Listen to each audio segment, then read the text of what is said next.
What's up everyone, how are you all? Today we are back with another blazing Naruto what if story. What if Nagato gives Naruto the Rinnegan Harem? If you enjoy then please like, share and do comments. That's all Naruto Uzumaki felt. He never felt so furious. He felt as if his body was one fire. As if molten lava was flowing straight through his veins and he was swimming in the deepest pits of hell. He had just watched his best friend die right before his eyes, and he couldn't do a damn thing about it. He felt so angry at himself, angry at feeling of being so helpless. Let it be known, if it was one thing Naruto hated more than loneliness, it was feeling helpless. Mix that with the fact that he had just watched his only friend die, it wasn't going to be pretty. Cracks. But not like the ground cracking, no. It was something far more malevolent. Something far more powerful. Slowly, red chakra began to seep through Naruto's form and began to form a construct of a bubbly red cloak that popped around his form, like lava did in a volcano. His hands grew more bony and his nails had lengthened into a claw-like shape. The Uzumaki steadily stood on both feet with his vision secured on both his feet. Little did he know, his eyes began to glow a dim silver and started changing shape. The masked shinobi who had killed Sasuke, took an involuntary step back as he watched the blonde genin rise to his feet. He gasped shortly when he felt the pressure of chakra weighing him down. He hastily flared his own chakra in an attempt to disrupt his opponent's chakra and fight back against the opposing pressure, but with no avail. But it wouldn't work. If anything, the chakra began to get stronger, denser, darker and more malevolent, far more bone-chilling. This shouldn't be possible. This chakra is worse than what Zabuza-sama could ever put out. He was just out chakra not even second ago, so how is he still standing? The masked stranger though with strangled gasp Naruto's red chakra cloak took another jump in power and strength. With Kakashi and Zabuza, the two highly seasoned shinobi fought vigorously as they swapped blow for blow. Strike for strike. Jutsu for jutsu. Neither letting up for second, that was until both shinobi felt a huge spike of killer intent coupled with an even larger amount chakra following behind it. Both shinobi stopped mid-attack, snapped their heads towards the location of the abnormal chakra spike. The ice dome. What the hell? Zabuza yelled in shock, reared back in shock. He recognized that kind of chakra, it felt exactly like Yagura's, yet stronger and way more untamed. It felt like a wildfire, it was uncontrollable. If Zabuza was bet, it felt exactly like Jinchuriki chakra. Is that what that boy is? A Jinchuriki? If that's true, then Haku's as good as dead. He thought in shock as he shivered in fright. If he was even half as strong as Yagura, then he didn't stand a chance. Kakashi on the other hand, was looking at the ice dome in worry. Okay, the seal didn't break, so Naruto is probably just accessing the chakra. But he's using an alarming amount for his first time accessing it. What's forcing him to use that much? Is it another enemy? No, that can be right. I would have sensed a foreign chakra spike if that was the case. The silver-haired Jonin thought, be careful Naruto. Sasuke. He thought before striking a distracted Zabuza with sharp left hook. Zabuza growled before charging back into battle with one thought left on his mind, be careful. Haku. Have you ever wondered about a different side of Naruto's world? Welcome to Ninja Seduction on Patreon. We create mature, thoughtfully written what-if Naruto stories, along with exclusive comics and premium quality audio. Our community is interactive. Members can vote in polls, share ideas, and help guide future stories. If you enjoy creative storytelling and a more grown-up ninja experience, we'd be happy to have you join us on Patreon. The link is provided in the description. Just as the masked hunter Nin was about make his move, Naruto snapped his head up, revealing a set of bright purple eyes with one centric circle that outlined a small dot-like pupil. The red bubbly chakra exploded off him. The chakras started to form violent tornado, and Naruto was in the center of it all. Purple lightning began to dance around the uncontrollable chakra twister. Just as the Kiri Hunter Nin was about to flee, the blood-red chakra suddenly vanished without trace. All in one swoop. Gone. Disappeared. In its place, stood a short blonde who stood at an even 5 feet in length. His pervious jumpsuit was now in tatters. The top half was completely burned off and his right pant leg was burnt off as well. But, on his tailbone, stood two long, roughly 4 feet long and a foot and half feet in diameter, were red bubbly chakra tails. They idly twitched in the air as the now warm air came into contact with them. Suddenly, Naruto's tails twitched slightly before shooting forward in a blink of an eye. The Hunter Nin barely dodged the first strike, but couldn't dodge the second strike and was slammed straight into his ice mirror, creating spider web cracks where he was slammed. Groaning slightly, I didn't even see those tails move. It just luck that I dodged the first one. He thought in pain. He hunched forward and fell to the ground. Panting slight as he did so, he quickly hopped to his feet and dodged another swipe from Naruto's tails. He quickly dashed forward and quickly ran through a few hand seals, Hihutsu, Sensatsu Suisho, secret technique, 1,000 flying water needles of death, ... He exclaimed as gathered the looming water moisture and formed them into a barrage of long frozen needles. Once his technique was done forming, he let loose the barrage and jumped backwards as he did so. Naruto was forward while looking impassively with half-idle eyes, as if this whole situation was boring to him, as if he didn't have a care in the world. He lazily brought up his hands, stated in a calm everlasting voice, "Shinra Tensei, Almighty Push." Stated in calm voice that held an edge of forcefulness, as an invisible force propelled all the incoming needles backwards. The Hunter Nin quickly disappeared into another mirror. He fluently kept swapping between mirrors, trying to confuse the newly transformed Jinchuriki before setting onto one right behind Naruto. "Okay, let's try this again." He swiftly brought his hands out, materialized a couple of frozen needles and called out his jutsu, Hihutsu, Sensatsu Suisho, secret technique, 1,000 flying water needles of death, ...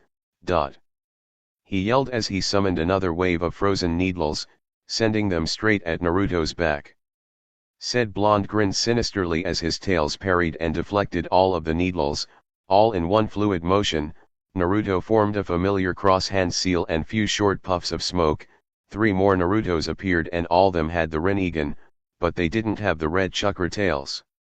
As if the original Naruto commanded, the 3 copies quickly dashed forward and started doing hand seals on their own. Bunchin Daibakaha, clone great explosion. The 3 Narutos yelled in unison before exploding outwards in a massive explosion, causing the entire ice dome to implode in the massive explosion. The Hunter Nin looked forward in shock at how easily his ice mirrors were destroyed. He severely underestimated the blonde Jinchuriki and he would pay the price for it. He barely got of the ice dome alive, but he still received several wounds from his opponent's attack. Coughing slightly as he got on knee, just as the smoke cleared, Naruto was revealed without a scratch on him. Just then, Naruto disappeared and in a red flash of light Naruto's foot was embedded in the Hunter Nin's unguarded stomach.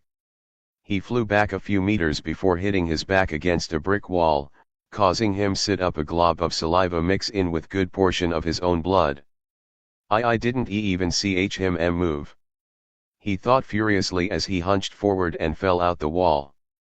While Naruto just looked on with emotionless eyes, on the inside he was shocked.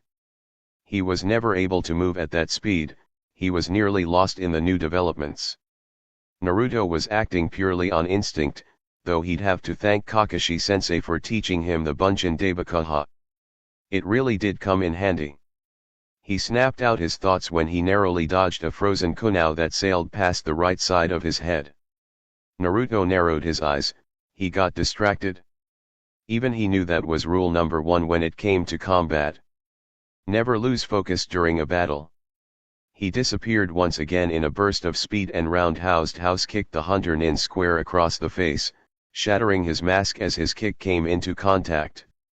The second the kick connected, the masked Nin was propelled backwards, was sent through wall face first, destroying the concrete wall upon impact.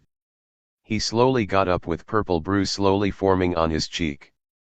Now that mask was gone, Naruto could clearly see his face and his eyes widened in shock and disbelief. Flashback. When a person has something important they want to protect, that's when they can become truly strong. Spoke a feminine person with neck-length black hair and brown eyes. Naruto's eyes widened when he said that.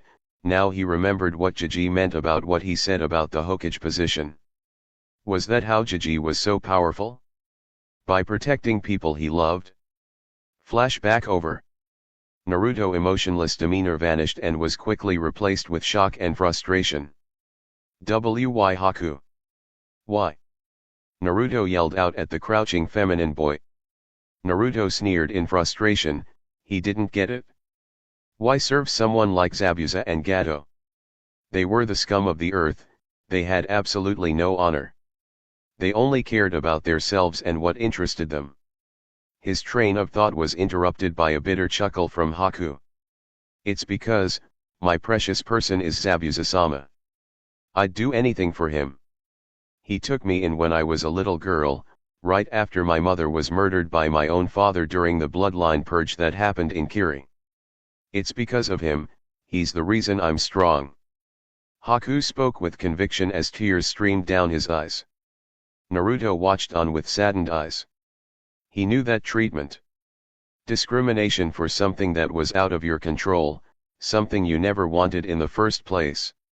It would seem that he and Haku both had more in common than either of them would like to admit. Naruto. I want you to kill me. Haku said in a somber voice, shocking Naruto down to the core. His head snapped towards Haku and narrowed his eyes. Why Haku, what would I gain from that? Or what would you gain from me ending your life? Huh? Tell me. Naruto yelled angrily as his chakra flared to a higher amount. It's because I'm nothing but a broken tool, Zabuza-sama has no uses for broken tools. I'm worthless. Haku finished in bitter tone towards the end. That's he was to Zabuza, a tool, and what use were broken tools? They were useless. Unusable. Naruto looked on for a few minutes passively before answering, if that's what you Haku. Then fine. I'll do it. I'll at least honor that. Naruto answered in a somber tone before pulling out a fresh kunai and switched his grip to a reverse grip. Each step that Naruto took felt like an eternity for both of them. Finally, Naruto reached Haku and locked eyes once more, brown meeting purple. Are you sure this is what you want, Haku? Is this what you truly want? Naruto asked once more. The black-haired boy nodded slightly, showing consent. Naruto sighed before gripping his kunai tighter. This was it. He would get his revenge for taking his best friend's life, by taking another one of his friend's life. It all felt like one sick game. For what it's worth. I'm sorry for killing your friend. Haku said his final words. And for what it's worth. I forgive you. Naruto said before charging his kunai straight through Haku's chest, hitting his heart. Killing him instantly. Haku died, with a smile on his face. Naruto had watched as all color from his foe's eyes disappeared. Naruto's eyes widened before dropping onto one knee. He never felt so sick, even when he got poisoned once when he was a kid. His eyes started water before he violently started shaking. He ended someone's life. A previous friend of his. The concept never really clicked before in his head on what he just did before he actually did it. While Naruto knew he had to end another person's life somewhere down that road, he never thought that time would be right now. Before he could gravel longer, he fell face first into the ground, unconscious. Mindscape. Naruto's eyes suddenly snapped open, he slowly sat up from his laying position and began to wander around, trying to figure out where he was currently at. That last thing he remembered was killing Haku and falling unconscious, then all of a sudden he wakes up here, as a matter of fact, where the hell am I? Naruto thought in confusion. He shrugged, before walking down, what seemed like an endless tunnel that was filled with thigh-high murky water. Naruto kept walking for what seemed like a couple of minutes before stopping. He came into contact with what seemed like a giant cage, with golden bars and paper that read seal. Suddenly two red, glowing eyes greeted Naruto's blue ones. So, my warden decides to greet me. How generous. Meh, what should I expect anyway, human are all the same. Spoke a deep growling voice that spoke from inside of the cage. Naruto jumped slightly at the foreign voice before straightening up. He had a hunch on what that was. And if he was correct, then he would be in deep shit. Very deep shit. Kekuabai? Naruto asked with a slight stutter as he stepped up to greet the massive orange-furred fox. Said fox walked forward into the light, making his form known. Naruto had to admit, he was a bit different than what he'd thought he'd be. Naruto thought that Kekuabai would just try to kill him instantly. But it would seem that wasn't the case, well at least not yet. Kekuabai on the hand had different thought as peered at the young boy, so, this is a Tsutsuki family reincarnation. While he doesn't have any facial qualities of that family, I am certain that he does have their blood. Jiji's blood. The Biju thought as he scanned Naruto. The fox nodded in response to Naruto's question, confirming Naruto's fears. He couldn't get a rest. First his best friend dies right before his eyes and then he gets his first kill, who was once a friend and now this bullshit. Yes, I'm the Kekuabai no Kitsune, the strongest of all 9 Biju. The Kekuabai introduced himself. Naruto nodded his head absently. I really want to thank you. Naruto said with a smile. The Kekuabai looked down at Naruto in slight confusion. Sure, he gave him chakra when needed it, but he didn't think he actually thanked him. It was no problem. The Kekuabai replied with a slight nod. Naruto nodded his head and gave one last look of gratitude to Kekuabai. The 9-tailed fox's face morphed into a serious expression. Naruto saw the change and demeanor and looked on curiously. I'm going to get straight to the point. Did you notice the change in your eyesight when you fought that ice user? He asked seriously. Naruto took a second to think before nodding his head in affirmative. Yeah, was that your doing as well? Naruto asked curiously as he crossed his arms. Kekuabai nodded in confirmation. It was, sort of my doing. He responded. Seeing Naruto's look of confusion, he continued, while I did cause that your eyes to change, all I did was help you unlock them. What happened was, you unlocked a very powerful bloodline. He explained. Naruto looked on in shock. He had a bloodline? And if he was right then it was a dojutsu. You unlocked the first stage of your bloodline. There are 4 stages of the bloodline, each are multitudes stronger than the last. Your dojutsu is called the Rinnegan, the strongest dojutsu in existence. You are third person to ever to unlock it? The Kekuabai explained in a gruff voice, but there were a small trace of pride in his voice. Go figure, his host would have the most powerful dojutsu in existence. At least things would be interesting. But don't even think you're strong yet. The Kekuabai yelled out strongly. Naruto snapped out his thoughts and looked at the Kekuabai with a raised eyebrow. Tell me something. Do even know how to use the Rinnegan? Oh wait, do even know how to activate it at will? He asked mockingly. Naruto actually had to think about that. Kekuabai was right, he didn't even know turn on, much less than actually using it. But, don't worry. Even without my help, your abilities will come naturally, but that route would take at 10 maybe 15 years. He explained in a serious tone. Naruto looked down, that would take forever and Kekuabai didn't even mention master the damn thing. Lucky for you, I know a good amount of the Rinnegan's abilities. But even I don't know all of them, those alone will come naturally like I explained. He said with a small grin. Wait. You'll help me? And even train me? I thought I would have to fight tooth and nail for just to use your chakra, and yet you're volunteering to train me. Naruto incredulously. The Kekuabai grinned, Finally the kid was using his brain. I'm not going to train you for nothing. If you want me to train you, then there will be 3 conditions.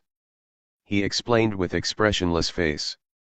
While Naruto just thought on the offer he could receive from the strongest being on the planet for just 3 conditions. Naruto looked at the Kyuubi skeptically. What are the conditions? After you state yours, I have one of my own. Naruto asked/said. The Kyuubi nodded his head and began. My conditions are, number 1, tear off half of that seal above you.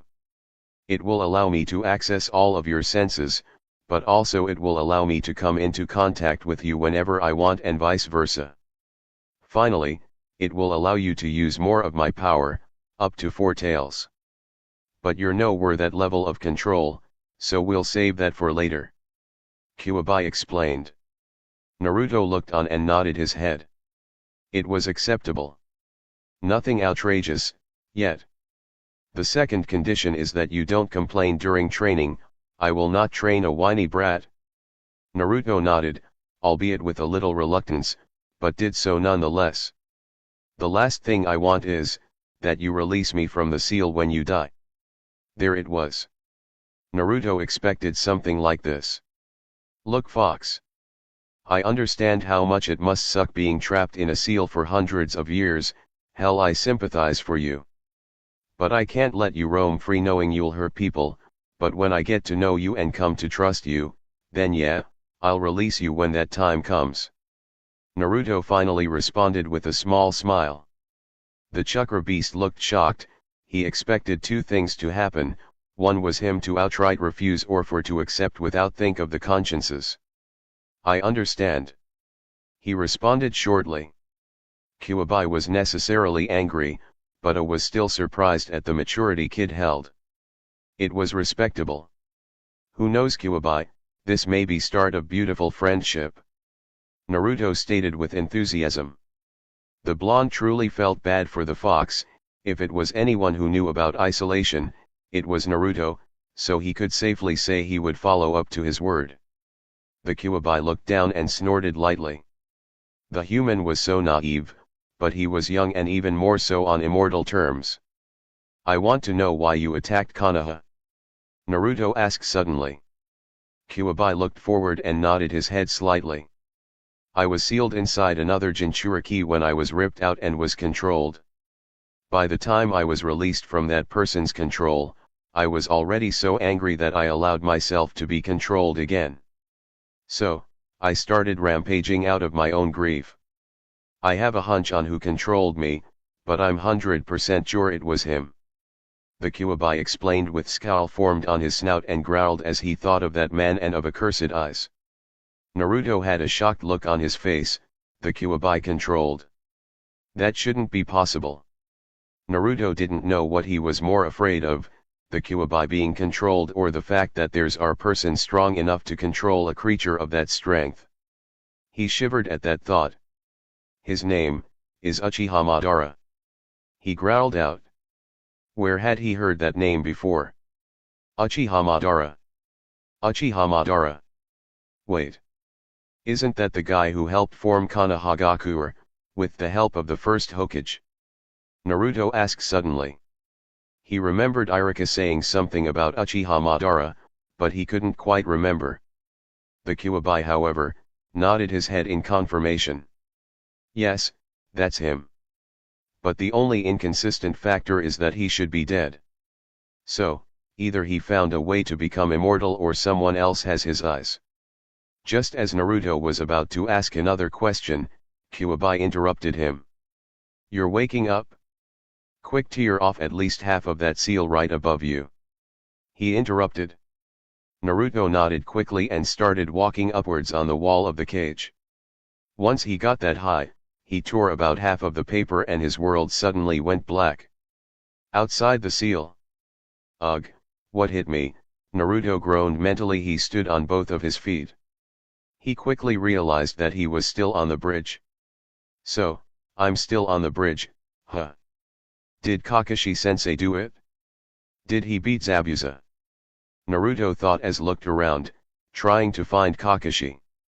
The fog is still as thick as ever, he observed. Clang.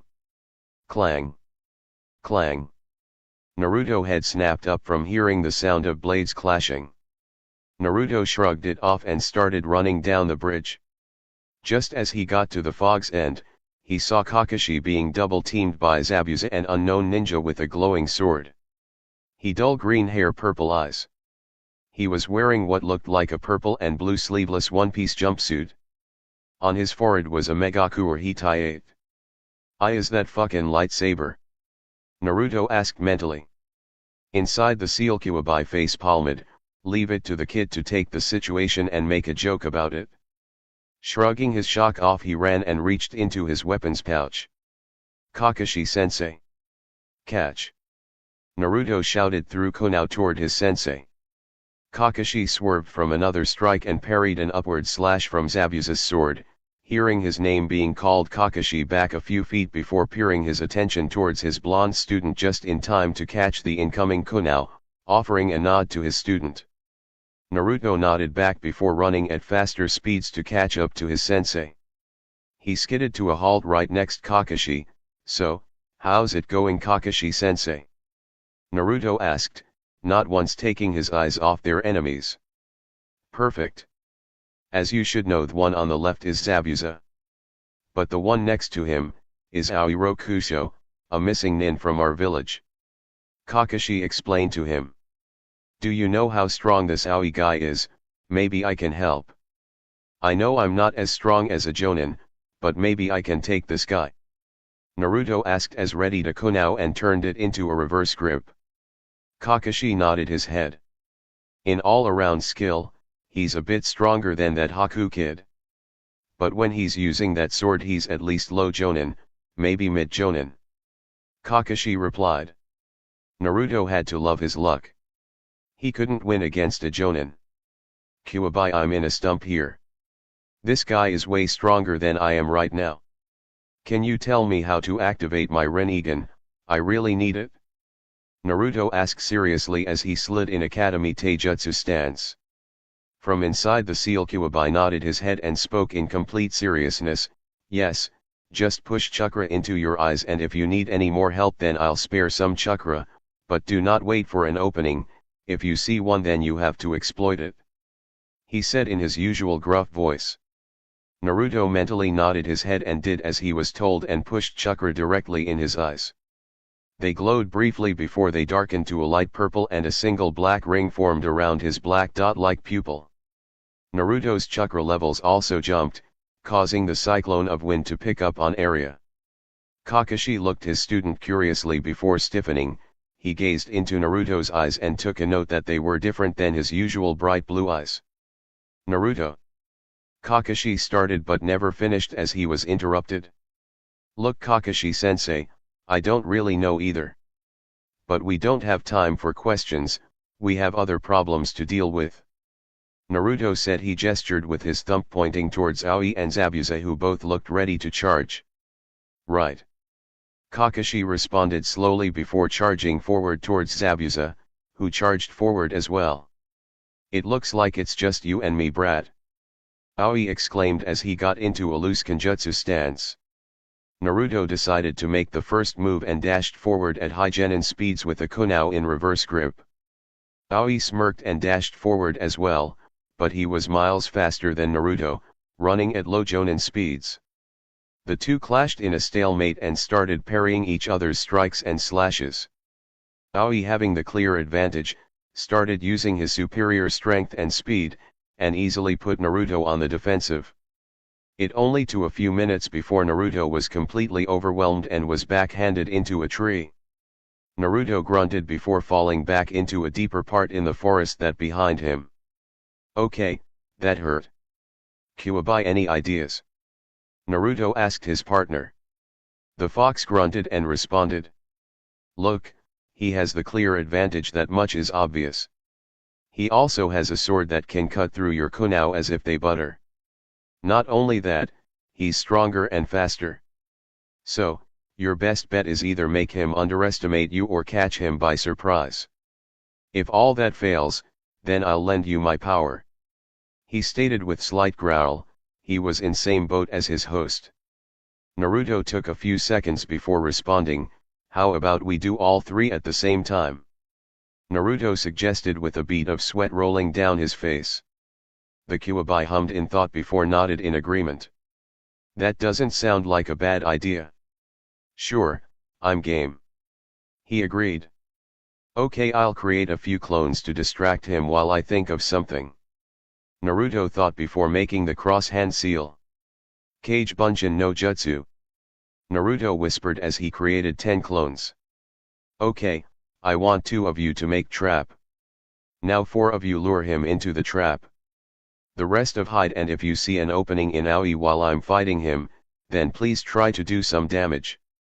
Naruto instructed. All the shadow clones nodded their heads in an affirmative before dashing into the trees. 30 minutes later. Dan Brat's actually good at hiding, I'll give him that. Aoi growled as he tree hopped. Suddenly, Naruto came flying straight out the tree line, causing the Jonin equip his sword and quickly slashed Naruto in half. Too bad he didn't see him smirk beforehand. Instead of blood like he was expecting, Naruto erupted in a violent explosion. Another Naruto came flying out another tree line and basically detonated himself, causing another massive explosion. The real Naruto watched from afar frowning. No, that was too easy. No way a Jonin could be taken out that easily. Naruto muttered. Naruto blood froze when he heard twigs snap from behind him. Acting quickly, he quickly attached an explosive note to the kunai he was holding before throwing down at his feet. Naruto then jumped down onto a dirt path before detonating the explosive note, causing the whole tree to explode. Naruto sighed in relief as slumped down on his knees, breathing heavily. He was pretty exhausted. The fight with Haku and using Kyuubi's chakra for the first time really melted his chakra reserves. If he had to guess, he probably only had 20, maybe 30% of chakra left. His train of thought was cut off from the sound of evil cackling from behind him, causing his eyes to widen in fear. Naruto really hoped Aoi didn't survive that blast, but it looks like he did. Did you really think that would kill me? A genin killing a jonin. How laughable. Aoi asked rhetorically as he gripped his sword and activated it, causing the legendary sword to come to life. He took a couple more steps before coming right behind Naruto. Kyuubi, this our only chance, you know that right? Naruto thought as a look straight down at his own hands. Yeah, I know what you want me to do. Give me the signal when you're ready. He responded. Any last words, brat? The purple-haired Jonin asked as he pulled his sword back, ready to charge it into the back of Naruto's head. Yeah. You lose. Naruto suddenly yelled as his red chakra tails came to life, both instantly charged forward and shot right through the surprised Jonin in chest, causing blood to spurt from his chest. Aoi let out a strangled gasp as he spat out a glob of blood and fell onto his back. Naruto slowly stood up and turned around and retracted his tails from Aoi's chest. Naruto looked down at Aoi terrified eyes. I'm sorry I had to kill you. But I did what I had to do. Naruto stated. Aoi chucked bitterly and pulled a couple of scrolls along with his sword. Beaten by a kid, Dan, this sucks. Hey kid, do me a favor. Aoi asked as he sat up slightly to look at Naruto's satin blue eyes. It's the least I could do.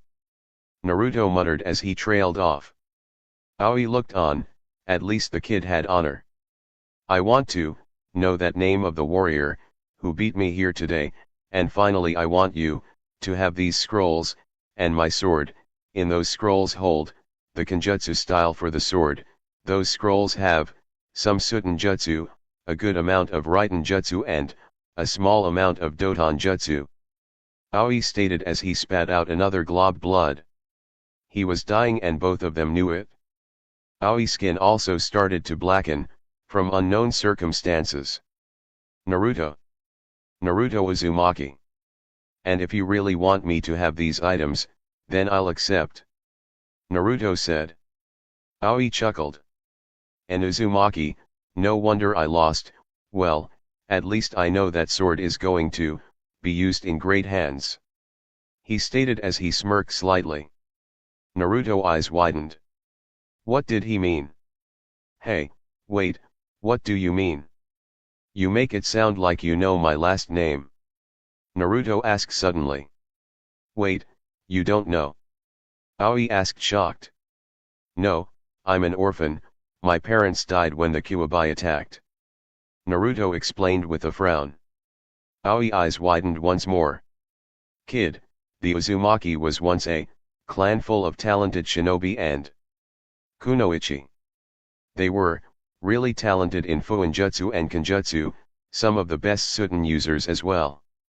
Well, best of luck to you, Naruto.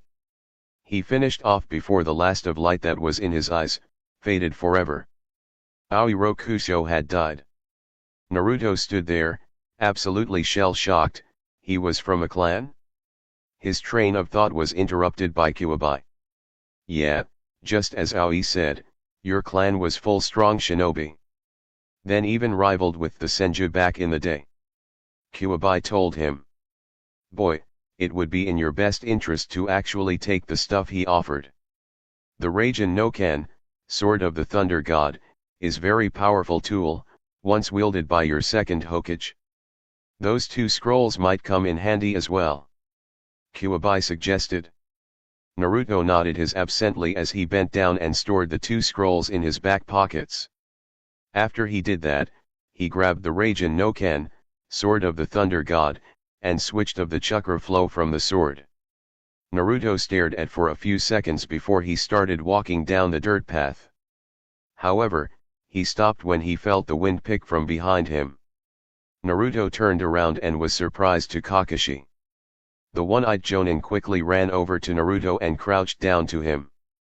Are you alright, Naruto, and did you defeat Aoi? Kakashi asked his blue-eyed student. Yeah. I killed him. Naruto responded with a dead tone. Kakashi looked surprised but nodded in understanding. First kills were always the worst. By the way, Naruto, where's Sasuke? He asked. Naruto eyes widened, and his blood ran cold. Kakashi noticed and started raised his eyebrow. Kakashi-sensei. Sasuke's dead. The Ice Nin killed him. Naruto stated as tears started to leak from his eyes.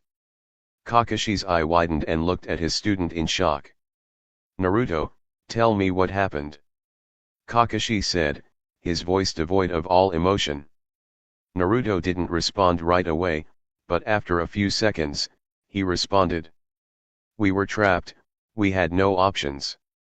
We couldn't even touch that masked hunter Nin, we were both hammered with injuries.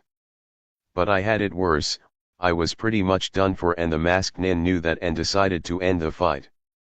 Sasuke jumped in front of the jutsu and saved my life, in cost of his. All of a sudden, I felt fury beyond anything I've ever felt before.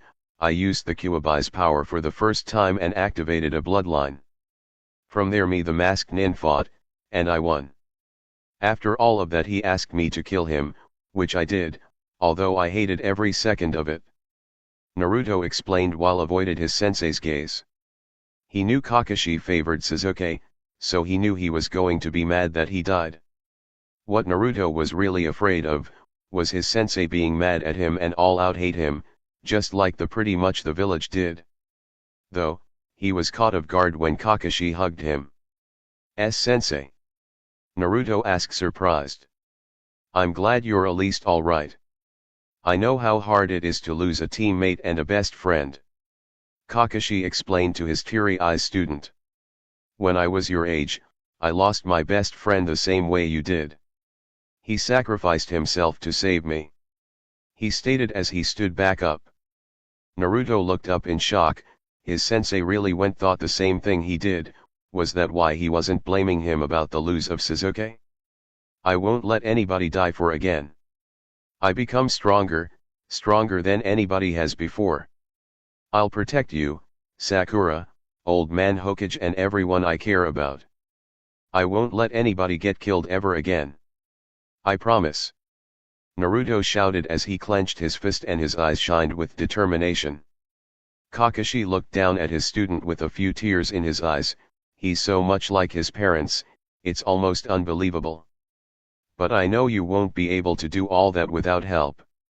I promise you, Naruto, I'll do my best to help guide you.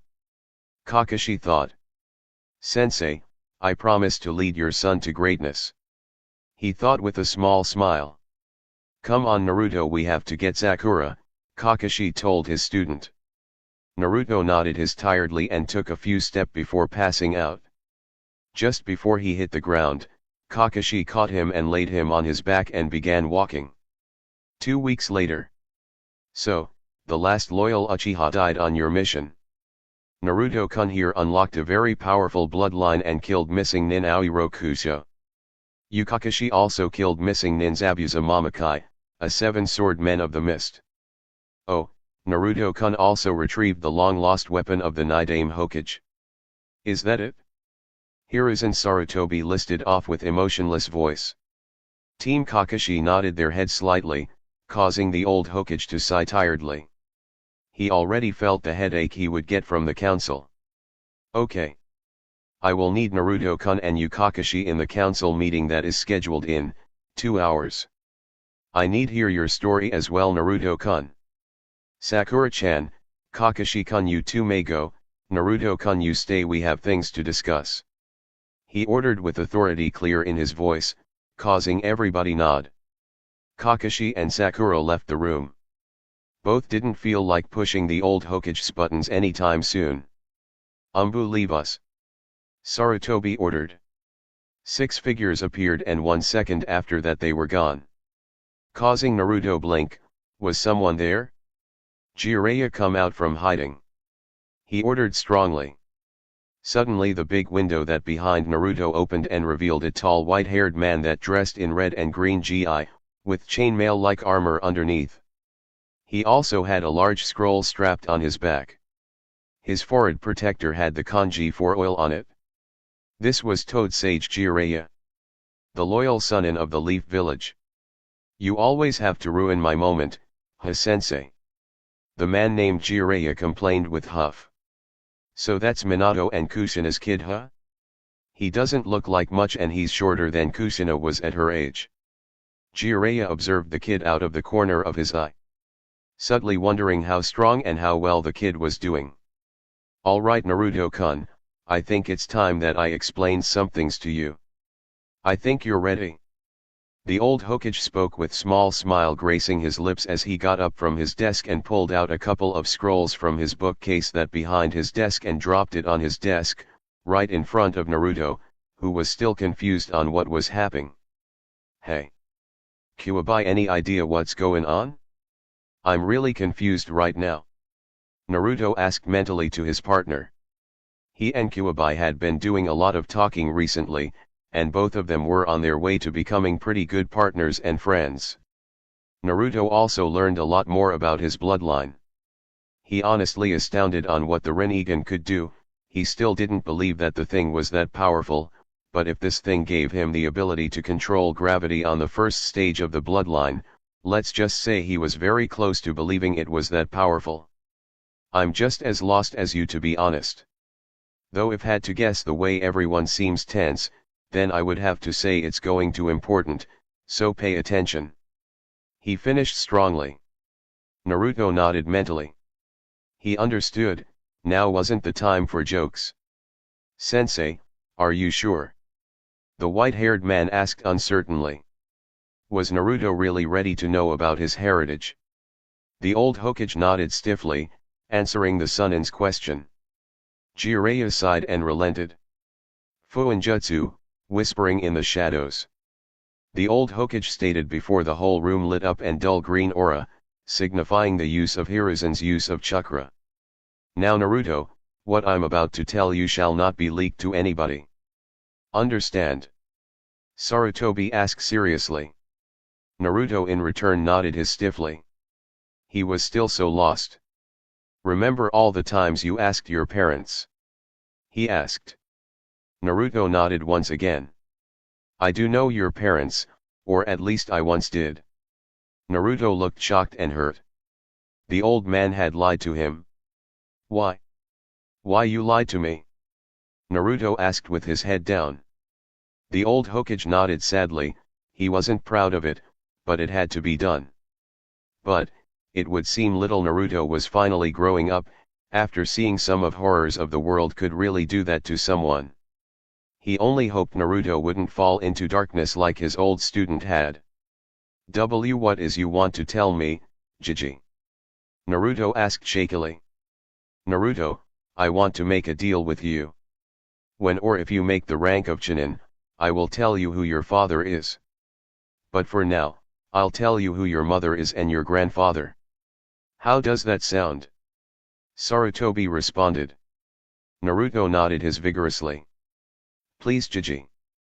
Naruto nodded with eyes filled with hope and desperation. The old Hokage's heart ached at seeing someone so young have those dreaded eyes. The eyes filled with pain, longing for affection. But he would at least try to fix that. After all, it was practically his fault that young Naruto was hated. If only he didn't tell everybody about who the Kyuubi was sealed into, then maybe Naruto wouldn't be so hated and maybe he would have had a decent childhood. Just, maybe. Your mother's name was Kusina Uzumaki Senju. A very talented Kenjutsu and Fuinjutsu user. A truly frightening kunoichi. Hiruzen said with a small smile as he watched Naruto lightly smile. He leaked a few tears, but they weren't tears of sadness, but tears of happiness. He finally knew who his mother was, and to hear that she was strong, was pretty amazing as well. Who would have thought, the helpless dope being the son of a talented ninja? Naruto inwardly chuckled, although that chuckle wasn't full of happiness, no, it was full of bitterness. Oh, how he hated that name dope, it infuriated him to end. Every time heard that phrase. It only reminded him of many of his failures. It was like a slap to the face every time he heard it. Your grandfather, however, is even more well known. After all, he's that mountain you stare at all the time. Hiruzen stated with chuckle as he watched Naruto eyes widen to comical proportions.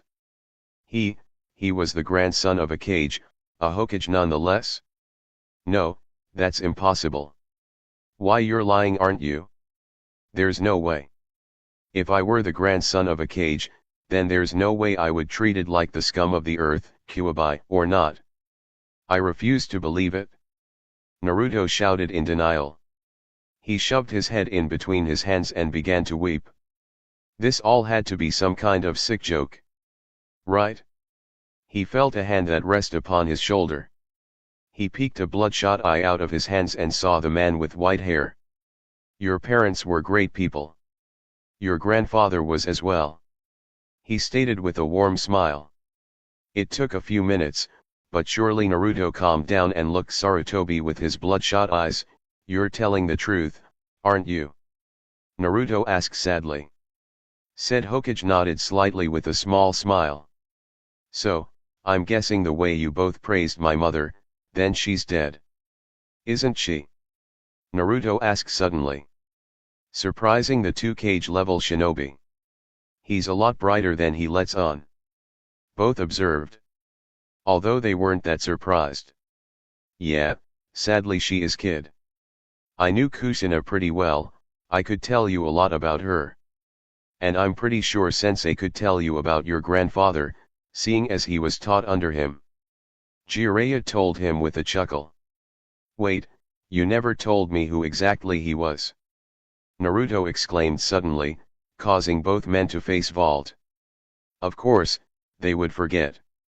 Your grandfather was Tobirama Senju, the best Suiten user to ever grace the shinobi lands. Hiruzen explained with a bit of pride as spoke about his latest sensei. But, we're almost nothing alike. Naruto said. Causing the two to raise their eyebrows, yeah, Naruto was way sharper than either of them gave him credit for. But was still naive. In a way, you're both more alike than you think. Sarutobi said. Naruto raised his eyebrow in confusion. I thought Tobijiji was a very strict man and planned about everything beforehand. And in case you forgot, I never plan about anything and I'm not really strict about anything. Naruto responded. Sarutobi looked at Naruto with his already raised eyebrow, even higher at the nickname he gave his sensei. Naruto, tell me, what personality would you have if you were not stunted by our village? Hiruzen asked seriously. Naruto had to do a double take at that. How would he act? I have no idea really. Naruto finally responded with uncertainty. He looked really focused, as if he was thinking of something. Maybe a bit more serious.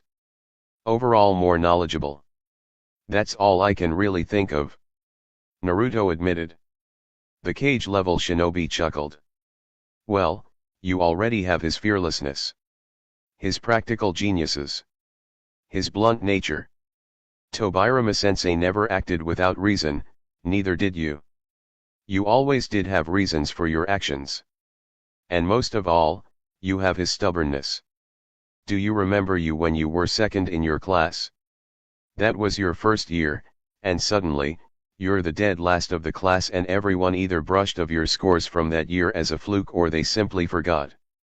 He finished off, causing Naruto look up at him in shock before breaking down in fit of mad cackles. It doesn't surprise me, I knew that you knew. I would expect nothing less for the Hokage. But don't think I was hiding my strength, I had no one to really teach anything besides Kakashi-sensei. It was just people going past me in strength and talent, while I stood there in place never getting any better. I never really had anyone to teach me in the academy. So, I spent my time making those who disliked me suffer, by pranking them. Naruto admitted with a small smile. You didn't want to give them the satisfaction, did you?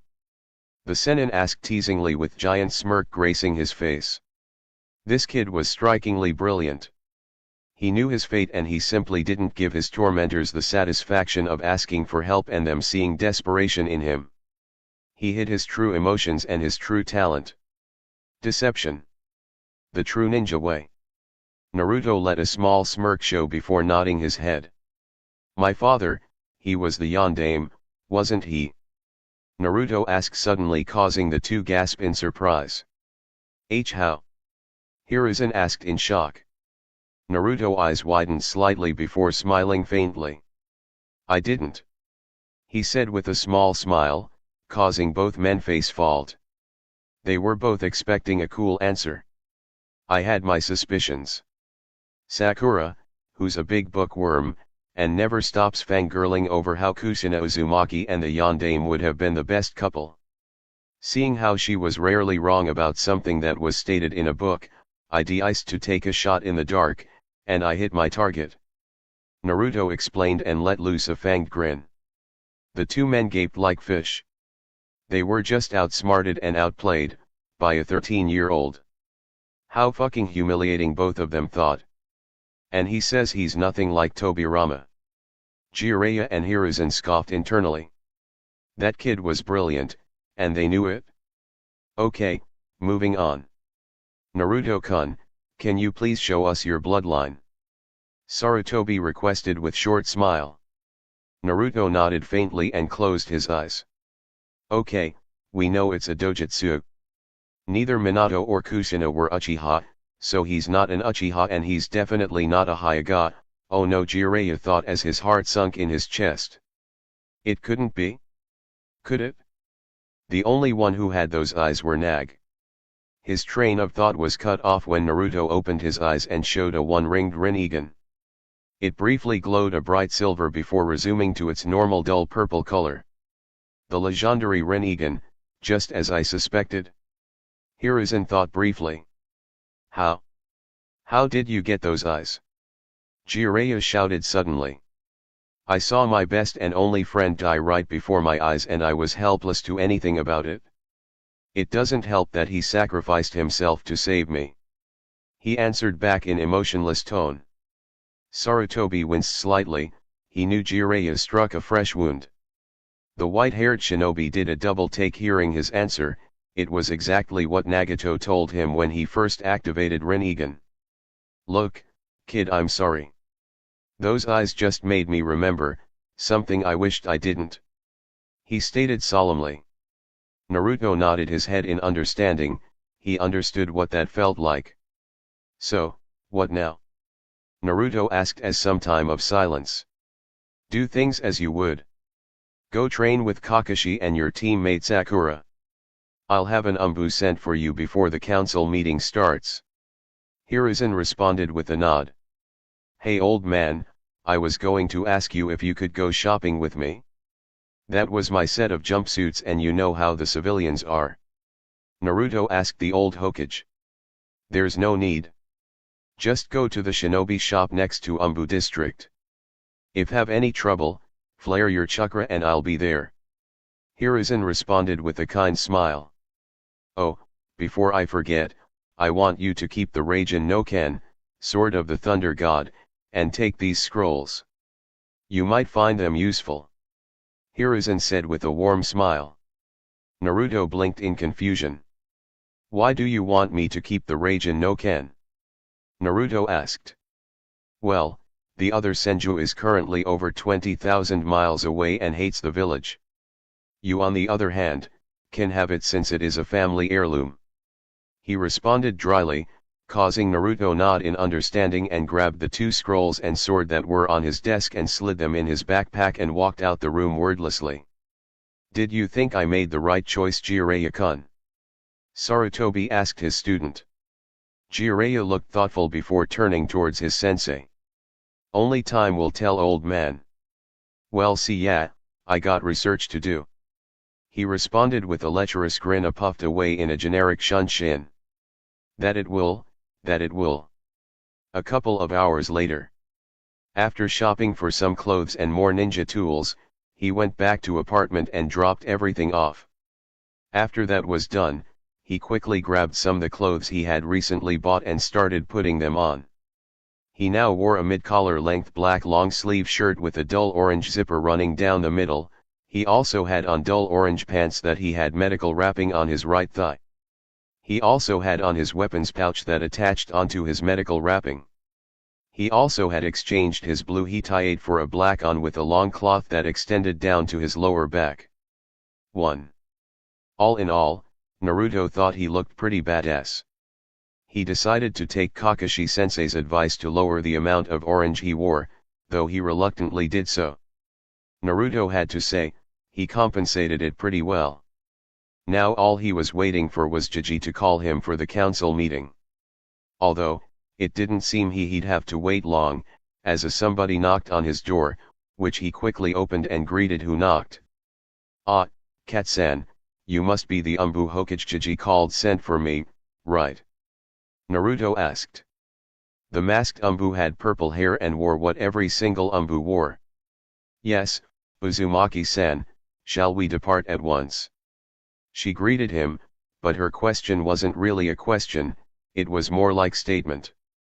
Naruto nodded his head. Seeing this, she placed her hand on Naruto's shoulder and disappeared in swirl of leaves. 3 hours later. The council meeting was surprisingly calm, well except for the civilians. While they weren't exactly hateful towards him, they did express their personal dislike to him. To be honest, it hurt a little bit. Naruto knew they didn't like him and some even hated him, but the lack of respect was what truly surprised Naruto. But hey, Hiruzen warned him about that kind of stuff. The clan heads were truly different, they all were far more composed and all generally respected him, especially the Hyuga clan head and Nara clan head. It was all thanks to Kyuubi that he made it out of there alive. If he didn't have Kyuubi's guidance, he would have definitely gotten eaten up in politics, and even then, there was only so much he could help with. The Abarame clan head was like Hyuga clan head in a sense, but he was far more knowledgeable. He didn't really say much, but he did ask Naruto some questions. He asked on what happened during the wave mission, when the difficulty escalated and so forth. The Nara clan head was relatively silent, only speaking when he really needed to. The fucker reminded him of Shika so fucking much, but he guessed it was father like son, but he couldn't deny, Shika's father was brilliant. All the other clan heads didn't really say much either, except to Hokage. Once Hiruzen brought up Naruto's bloodline activation, all hell pretty much broke loose. Most of the civilians were in denial, though some looked interested. Power hunger bastards. The clan heads looked at Naruto and Hokage disbelievingly. The reactions of disbelief and practical awe only increased when Naruto showed them the Rinnegan. Those who knew about the legends of the eyes almost fainted immediately. The others who had no clue what those eyes were, had to be told what they were. Danzo, being the crafty son of a bitch he was, almost immediately suggested the Hokage to put Naruto in the CRA. Which confused Naruto to no end, well, at least before he actually knew what the CRA actually was. And unfortunately, Hiruzen had his hands tied on this one. They lost the Sharingan and needed something on compensation. And Naruto was their compensation. It had been a month since council meeting and it's been rough. Sasuke's death hit harder for Team 7 worse than anybody thought or would like to admit. It was since then Team 7 became closer than anybody thought possible. Before, the team was a total mess, with Kakashi's laziness, with Sakura's fangirling of Sasuke and Naruto being a loud idiot. Though, it didn't look like that anymore. Everybody became more serious in their shinobi duty. Sakura was in a funk. She believed that if she was stronger, then she would have able to save Sasuke and pretty much isolated herself from anybody except from Kakashi and Naruto. She trained a lot harder as well, even going as far to ask for harder training from Kakashi, who was happy to deliver. Especially now. Naruto was a completely different story. It was like he was a different person. While he was still friendly, and still loved those close to him and would do anything to protect them, Naruto became a lot more serious, but still liked to have fun. But the thing that changed the most, was whenever he fought, he was as ruthless as could be. Kakashi was even shocked at Naruto's brutality. He became the opposite of friendly. It was like his eyes changed to natural friendliness, to cold eyes that held no emotion. Though, he wouldn't go as far to maim or seriously hurt someone in a spar. When Naruto wasn't sparring with Kakashi, he was learning from Kakashi. Hell, people thought Naruto was glued to Kakashi with how much time they spent together. Kakashi was still lazy as ever, but he did change. While Kakashi was still lazy, he was much more serious. Instead of leaving training his team in riddles, he now started training Naruto and Sakura with a hands-on approach and also individually trained them with Kage Bunshin. That way they never really saw each other train except for one day out the week when they would train together. With Sakura, he was helping her to raise her chakra levels and to help her learn some taijutsu. She couldn't learn much ninjutsu because of her lack of chakra that she held. But she made progress. Hell, if Kakashi had to guess, she had less chakra than Naruto did when he was born. Though, she did improve, and to Kakashi, that's all that mattered. With Naruto, Kakashi helped him master his Rinnegan and also helped him on his chakra control. Kakashi also decided to start teaching Naruto how to access his elemental affinities. Both were pleasantly surprised when they found out that Naruto had 3 elements, his strongest being Suton, with Raiden being his second strongest and his Futon being his weakest. So Kakashi decided to teach him a few low-level jutsu for each element. Kakashi taught him 2 Suton jutsu, 2 Raiden jutsu and finally 1 Futon jutsu. Let's start it up again, Naruto. Kakashi instructed. Naruto nodded and went through a few hand seals and built up Suton chakra in mouth. Suton, Mizurappa. Naruto shouted as water gushed out Naruto's mouth in form of a long powerful stream. The water stream crashed into a couple of trees and destroyed some of the bark on the tree base, but not completely destroying the tree.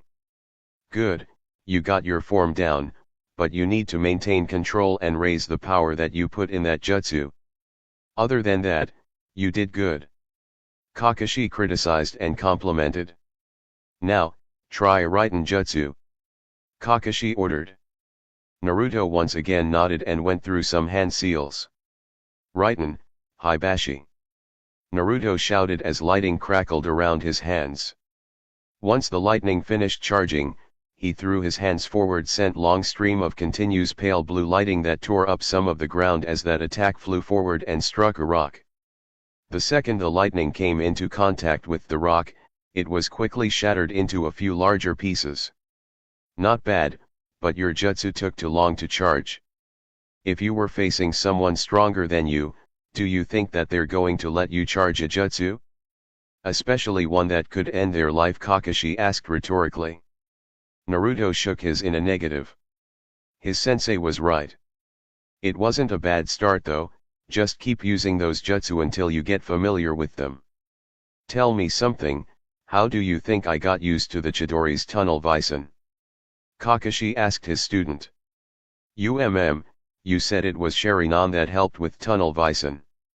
Naruto said. Kakashi shook his head. No, that's what I told everybody. But in a reality, I just used it so much that the tunnel vision didn't affect me.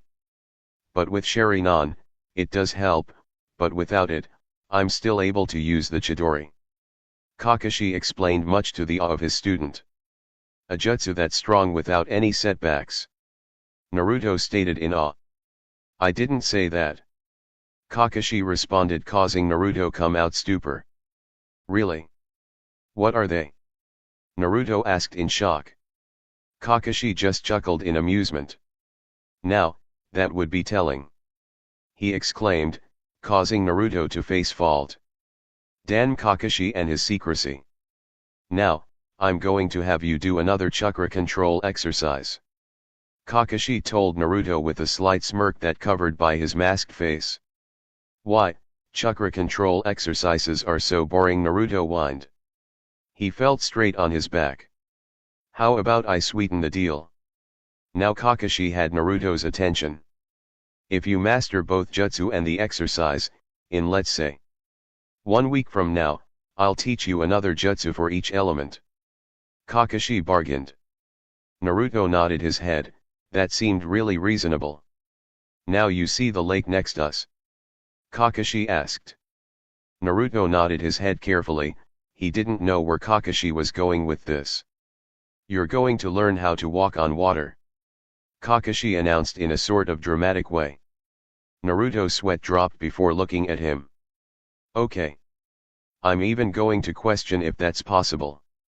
Naruto stated as walked over to small lake. I'm guessing I have to use chakra, right? Naruto asked. Kakashi nodded his head in confirmation. Naruto sighed and stepped on the water, he was still upright, but his balance was wobbly. Okay, calm down, this just like tree walking, just on higher level of control. All I have to do is find that medium, once I do that, the rest is easy. Naruto thought as he steadied his chakra output. He kept subtly changing the amount of chakra he was putting out, trying to find that right amount. Kakashi looked from afar, he hand on chin. It took Sakura 6 days to master this exercise, and even she fell at her first step. But Naruto, he's completely still. Kakashi thought with a curious expression on his masked face. After about 5 or so minutes, Naruto's eyes snapped open, revealing his crystal blue eyes. Okay, I got it. Now to take the next step. Naruto thought as he took his second step on the water. Good, now on to the next. Naruto thought with a calm face as he took another step, but this time he started to shake. Okay, calm down. Naruto instructed as he steadied himself and stopped shaking. Kakashi looked on in shock. It took me a week to even take my second step, and yet he has at least 50 times the amount of chakra of I had back in the day. Naruto, you truly are a prodigy. Kakashi thought in pride as he watched his student complete an exercise that took him a full week to complete. Things are going to interesting, that's for sure. Kakashi thought, a slight smile that was hidden underneath his mask. 2 months later. Now, come at me with the intent to kill, if you don't, you'll lose. Kakashi ordered Naruto, who nodded and adopted a small grin. Both readied their weapons, Kakashi with short sword that he was long since familiar with, the Hako Shakura II, white light chakra saber. Naruto pulled out a sword handle that had the Senju clan crest on it and channeled his Raiden chakra into it. Yellow Raiden chakra suddenly came to life out of the handle. This was Raijin no Ken, Sword of the Thunder God. In a burst of speed, sensei and student disappeared only to clash in the middle of grassy field in stalemate.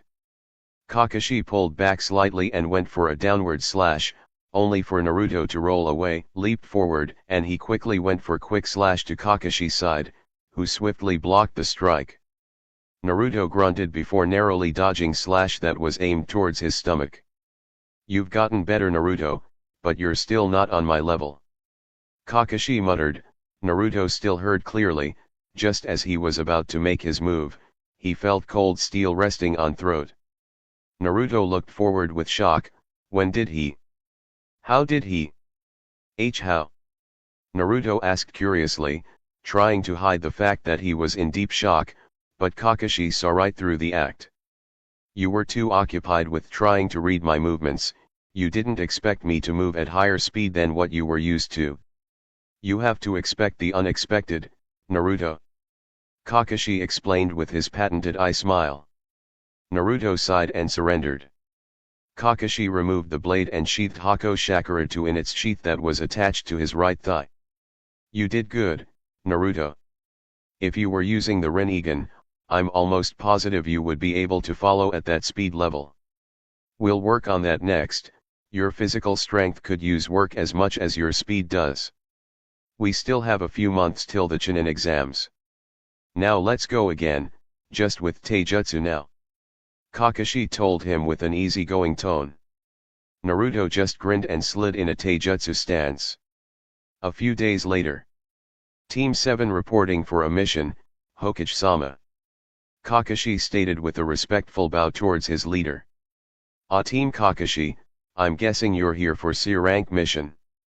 Hiruzen asked in curious tone. Kakashi responded with nod. The old Hokage pulled out folder schemed through it before handing it to Kakashi. "I don't have a C-rank mission as of now. But I do have B-rank mission. It appears Gato has not stopped terrorizing Wave Country. So, I'm giving you this mission to assassinate Gato and his industry. The person who sent the mission request has already sent the money, so don't worry about payment. You are to leave as soon as possible." Hiruzen responded in serious tone. Kakashi cursed when he heard the Hokage speak. He couldn't do anything about Gato earlier because of the mission parameters, and without the Hokage's consent, they couldn't do anything. Without those, he couldn't act. Naruto and Sakura were in better position. He hated leaving them without killing Gato, but they had no other choice. Now was entirely different story. "Great, now we have reason to out that fucker's head on spike," Naruto stated with a malicious glint in eye. Sakura and Kakashi slowly itched away from him with nervous faces. "Now, get out of my office," the Hokage shouted suddenly, scaring Team 7 before running out the room, leaving a small dust cloud. I do wonder how all this will play out," Hiruzen thought as he leaned back in his chair before blowing puff of smoke out from his mouth. A couple days later. It was nighttime, and everything was quiet. Team Kakashi sat on a hill that was beside Gato Shipping Industries. The place didn't even look like an industry, it looked like a fucking jail. There were at least a couple hundred thugs that were guarding the place. "Okay team, listen up," Kakashi called quietly, getting the Genin's attention. "We do this quietly and quickly. Sakura, you'll be with me, you haven't had your first kill yet. Naruto, you'll take care of the south and west sides of the compound. Once you get done, I want you to come and find me and Sakura. Everyone hear that?" Kakashi asked them seriously. He wasn't about to lose another student in this cursed place. Naruto and Sakura nodded their heads stiffly. "Now, disperse," Kakashi ordered as took Sakura into Shunshin, body flicker, and Naruto disappeared in a burst of speed. Naruto appeared in a swift move and shoved a kunai in the back of a guard's head, killing him instantly. He quickly pulled kunai straight of the guard's head, causing blood spurt. Naruto gulped slightly, before steeling his resolve. He had to this, they were horrible people. And they deserved nothing better. They had to die. Though, I'd wish it would be easier. Naruto thought solemnly, before disappearing in the night. Naruto reappeared right in front of someone and sliced his head off with a sliver blade tanto. Naruto crouched down and formed a cross-hand seal. Kage Bunshin no Jutsu. Naruto whispered as he created 3 clones and mentally ordered them to scatter, which they automatically did left in a burst of speed. It only took maybe 10 seconds for the clones to get into position for a kill. All they needed was the order form the original. Each clone had about 2 and maybe 3 thugs to kill, if Naruto's assumption was correct, and that didn't even count the inside of the compound. Let's do it. Naruto thought before the massacre started. The clones efficiently killed the thugs. Whether that would be from cutting of their head, stabbing them in the heart, slitting their throat, or just throwing a kunai straight through their head. All it took was few seconds before 10 maybe 20 thugs hit the ground, dead, with blood pouring out of their fatal wounds. That's all it took before Naruto readied his brand new tanto, that had fresh blood on the bait, and rushed forward. In a quick burst of speed, Naruto appeared in front of 3 thugs, who had shocked expression on their faces, and quickly decapitated 2 and disappeared once again. The lone thug looked at his dead friend and looked like he was about to scream. Suddenly Naruto appeared behind the fear-struck thug. He quickly came from behind him and grabbed him. Naruto quickly covered the thug's mouth before snapping his neck with a sickening crack. Naruto looked down their bodies with emotionless expression his face, but his eyes held sorrow. He hated doing this type of stuff, but he was a ninja. A killer for hire. Naruto shrugged it off and dashed forward once again. Naruto mentally ordered his remaining clones to scout out the area for any remaining thugs. Just then he was bombarded with random information, and locations that were near him. Naruto jumped on top of the main compound roof before crouching down in pain. Okay, what hell was that? Naruto thought with a pained expression on his face. You remember what your clone remembers, that was your first time experiencing that, it was bound to hurt at first. Kuwabai explained to him with his abnormal deep voice. Wait, you said that I remember what my clone remembers? If that's so, then why didn't it happen before? Naruto asked as the pain was disappearing. Truly, I have no idea. He responded, much to Naruto's dislike. After a few moments of rest, Naruto was back on his feet. He quickly jumped down from the building and landed down quietly next to thugs. They didn't even notice him. Naruto pulled out kunai and threw it, hitting someone square in the head, killing him instantly. Just as the next thug noticed Naruto, he couldn't do anything as his head was chopped clean off. Kage Bunshin no Jutsu. Naruto stated quietly as he created 10 clones. He gave them all the mental command scatter and kill any thugs they found. Naruto didn't have much time to spare, he was supposed to get done in a few minutes, maybe a little less. But now, he was well over the 5-minute mark. Naruto looked on his clones as they swiftly killed unaware thugs. They never stood a chance. It was a bloody massacre. Naruto looked down, his emotionless facade finally dropped and was replaced with shame disappointment. His clones dispelled at once and Naruto instantly received their memories and terrors that would forever be embedded in his mind. His frown got even deeper as he sorted out the memories that he got from his clones. Just as he was about to leave to find Kakashi, he felt a stinging sensation in his eyes. He winced in pain before closing his eyes and rubbing them, trying to ease the pain. A few moments later, the pain stopped and opened his eyes. Instead of his natural blue eyes, were now replaced with his Rinnegan eyes, but they were different, and Naruto felt that difference. Instead of the one centric circle that he previously had, was now replaced with 2 centric circle that was around his dot-like pupil. Kuwabai, what happened to my eyes? Everything's a bit clearer and I can something blue in the trees and in the grass, what the hell is going on? Naruto mentally asked. The Kyuubi smirked and responded. Your eyes evolved to the second level. He told his host with a slight smirk in furry snout. Naruto eyes widened in surprise. But, why would evolve here? Naruto asked with a shocked expression on his face. It's because of the needs to level up the Rinnegan. Not all things are archived by training hard work. Some are achieved by guilt and sorrow, some even with shame. That's what you felt. An extreme amount of shame and guilt, that's what triggered your ascension. Kyuubi explained with serious voice. Naruto looked surprised for a second before nodding his head in understanding. That did make sense, well, at least a little bit. Do you know what the second level gives me? Naruto asked. The Kyuubi nodded his head from the seal. Yes.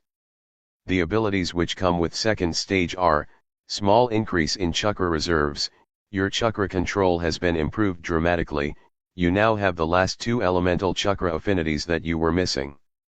Ninjutsu and taijutsu can be copied up to some extent, except the bloodline jutsu and anything bloodline related.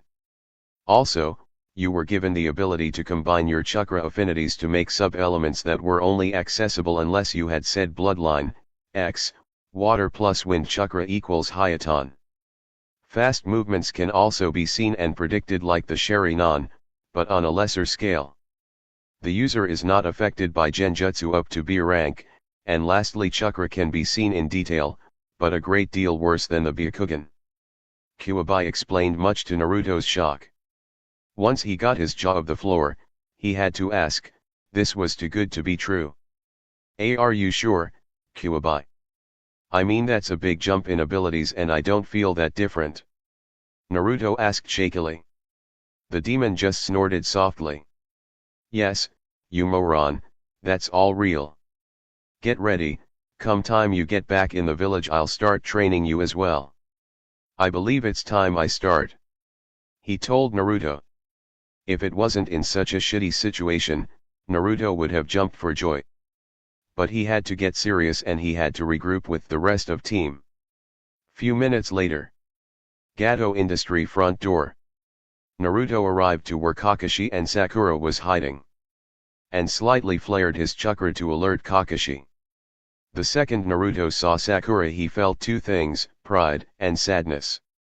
Pride at the fact that she actually went through with the mission and sadness that she had to kill someone and the fact that she to put through that much suffering, but it was necessary for her growth as a kunoichi. Though she looked shaken up and had some blood on her clothes, otherwise she looked fine. Naruto, I'm assuming that blood isn't yours. Kakashi assumed with serious tone, though he had underling of worry in voice that Naruto caught. You'd be correct Kakashi-sensei, the blood isn't mine. I'm fine though, I'm a little, shaken up, but I'd be worse if these were my first kills. But I should be fine with some sleep. Naruto told him. How many Naruto? Kakashi asked his student with a worried voice. Naruto looked away uncomfortably, though answered after a moment. 186. Kakashi-sensei. Naruto answered quietly as he dipped his head in shame. Sakura's head snapped up in shock, she only killed 3 thugs. Naruto killed 186. Kakashi sighed sadly before grasping Naruto's shoulder, causing him to look up at his sensei. It's okay to feel sadness and shame when you take someone's life. Kakashi started before Naruto interrupted. Does it get any easier? Naruto asked hopefully. Kakashi sighed once again. For some people, yes it does get easier. For other people it doesn't. Hell, there's people who get worse after each kill. Just listen to me on this, as long as you don't take someone's life needlessly and you don't kill for your own amusement, then you're not a monster. I once had feelings like yours. All you can do, is get past it and ignore that feeling. Kakashi said sagely. Naruto looked at his sensei with tears in his eyes, who knew Kakashi had that in him. Thank you Kakashi-sensei. Naruto thanked with a small smile. Kakashi's speech already started to have an effect on him. Hey Naruto, why do your eyes look different? Sakura asked as she pointed to Naruto's two-ringed Rinnegan. Kakashi also looked, and sure enough, they were different than last time. If the silver-haired Jonin had to guess, his eyes leveled up, like a Sharingan would with Tomo's, except it's the centric circles instead of Tomo's. Well, they evolve under traumatic experiences. I guess that my kills were enough to achieve the second level of the eyes. Naruto explained to his female teammate, who nodded in understanding. Kakashi noticed Naruto didn't explain any of the abilities and decided to let it slide and to ask him later when they were alone. Okay, now that everyone got break, it's time to storm the inside building. You may keep anything that's useful. Also, you don't have to be stealthy if don't want to, but no jutsu over B rank. We don't want to blow everything up. Once again, Sakura, you're with me, Naruto, you work alone. If you find Gato, kill him as fast as possible and steal his head. He may have bounty that you can cash in. Any questions? Kakashi seriously. Naruto nodded his and spoke. You said we can have anything we find, what if don't have room to store said item? Naruto asked curiously. Hearing his student's question, he pulled out 4 scrolls that kanji 4 seal on each. Both of you take 2 each. If you find anything useful, store into there. That goes for Gato head if you find him. Naruto, if you find out he has any ninja guarding him and they're stronger than you, I don't want you fight, I want you to come and find me as soon as possible. Kakashi informed them in a serious tone. His students nodded their heads in agreement and took 2 scrolls each, and Naruto walked away without another word. He seems different, Kakashi-sensei. Sakura commented to her sensei. The silver-haired Jonin nodded in agreement. He indeed seemed different. In what aspect is what Kakashi wanted to know. Naruto seemed to have certain aura around him. Almost like he was when he got serious when he was young. He had seemed to have that unbreakable will and determination, the hunger for knowledge and learning jutsu and such.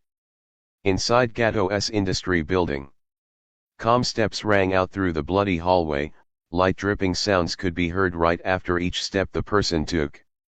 Stone-cold purple eyes rang out through darkness as the person walked closer to a pair of double castle-like doors, though suddenly a loud scream shattered the silence. A thug came running out the darkness with a sword before swinging it down on the person's head. However, just as he was come into contact, the blade froze in place and started shaking.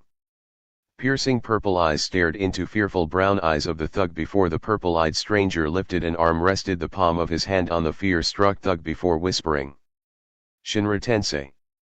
He intoned out before an invisible force instantly shattered the thug's rib cage and violently blasted him back into the castle-like doors in a loud thump. The person lowered his hand before walking forward once again. You were right, my chakra control did increase, but I didn't expect it to be by that much. I barely could do one-handed Shinra Tensei, and that was with your help. But now, not only can I do it with one hand, but I can also tone down the power in which I use it.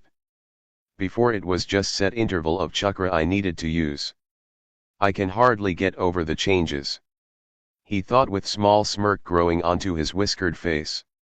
Well, what did you expect? The Rinnegan is by far the most powerful dojutsu in existence. Do you really think you would gain so little in that ascension? A deep, demonic tone sounded out to its host. Naruto just shook his head in negative.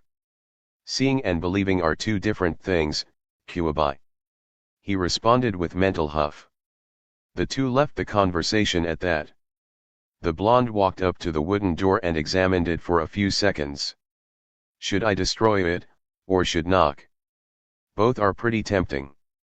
Meh, I'll do both. He thought with a ruthless smirk edged on his face. Oh, Gato room service open up. Naruto sang as his Rinnegan started glowing anticipation. The coward won't open the door. I guess I'll let myself in, asshole. Naruto thought with an irritated huff as he raised his arm once again, palmed the door. Shinra Tensei. Naruto strongly said as the large doors were destroyed, shattered in million pieces. Naruto looked on impassively. Wooden chunks that were, once a part of the door, were flying around.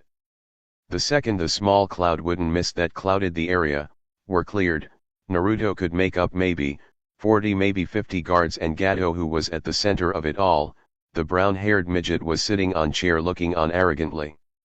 "Tell me, what is it you think you'd gain by barging in here, all alone?" "Absolutely nothing but death." "Guards, kill him immediately!" he yelled out furiously as all of his guards rushed forward with their own respective war cry with their weapons raised. "Tell me, what is it you think you gain by sending 50 men at me? I killed over 200 men on my way here, killing 50 more is absolute child's play." He explained tonelessly. With grabbed the hilt of his tanto, swiftly beheaded the first unfortunate thug who got in his range.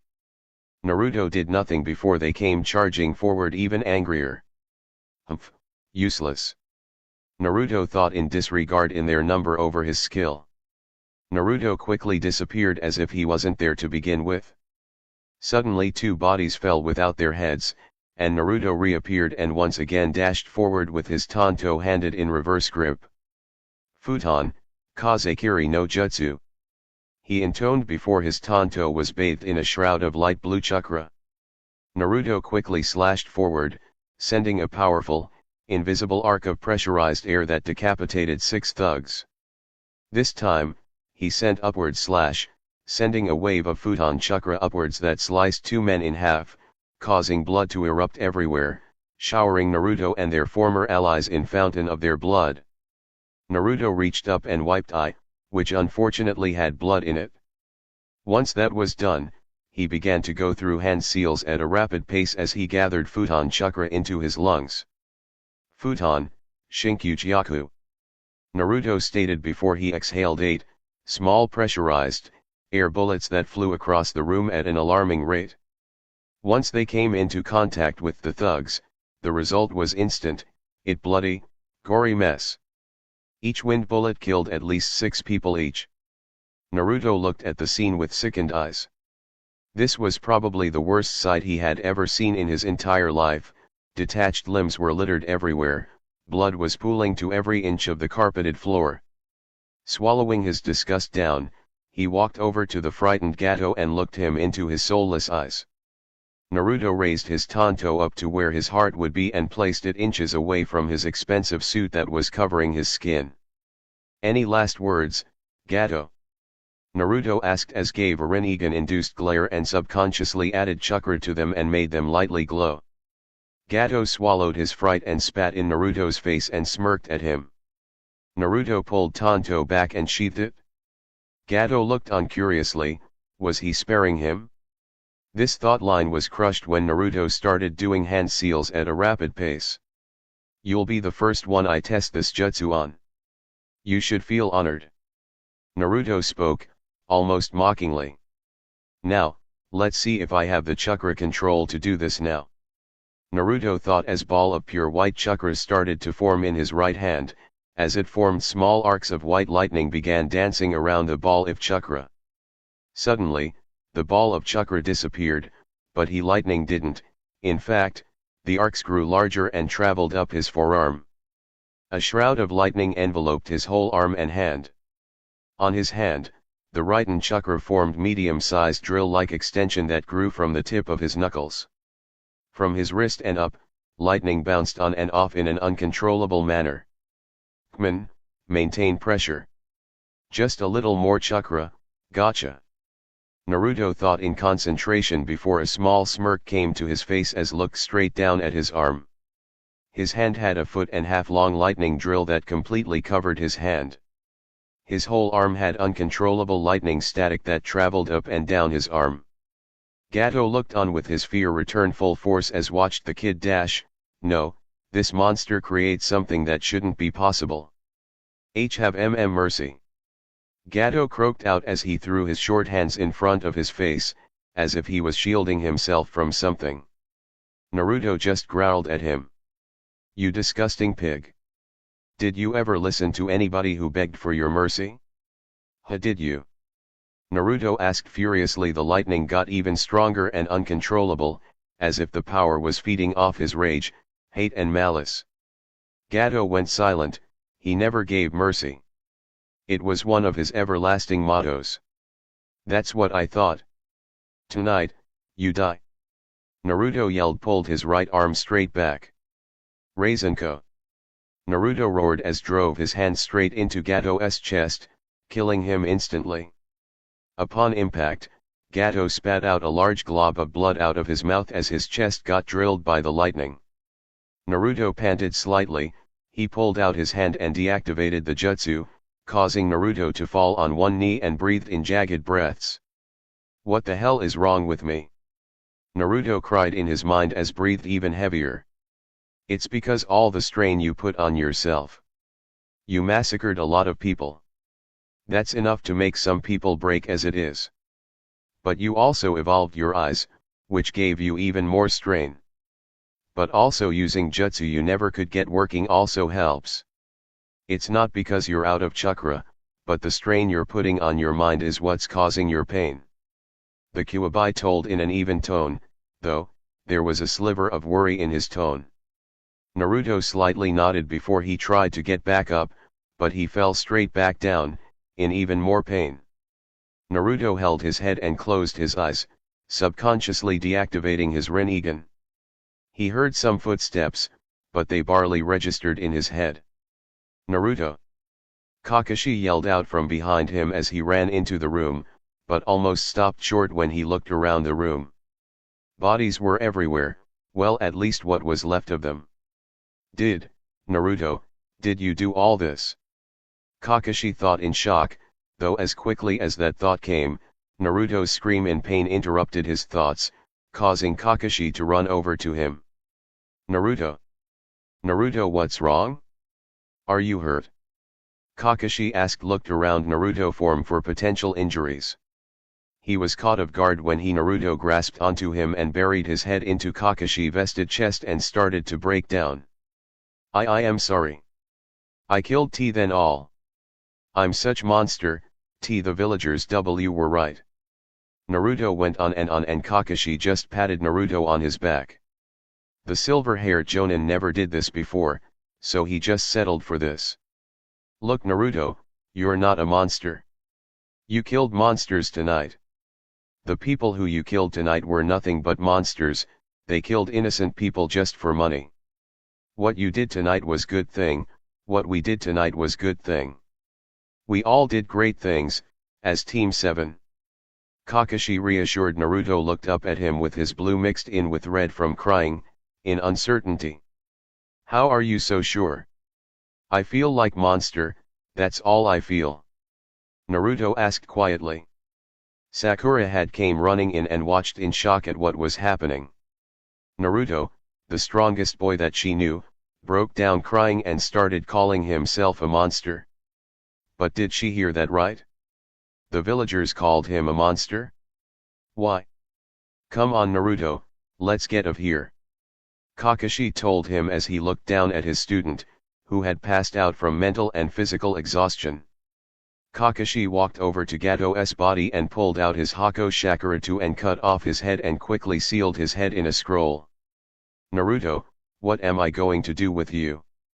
Kakashi thought as he picked up his student, place him his back, like he was giving Naruto a piggyback ride, and walked out of the room.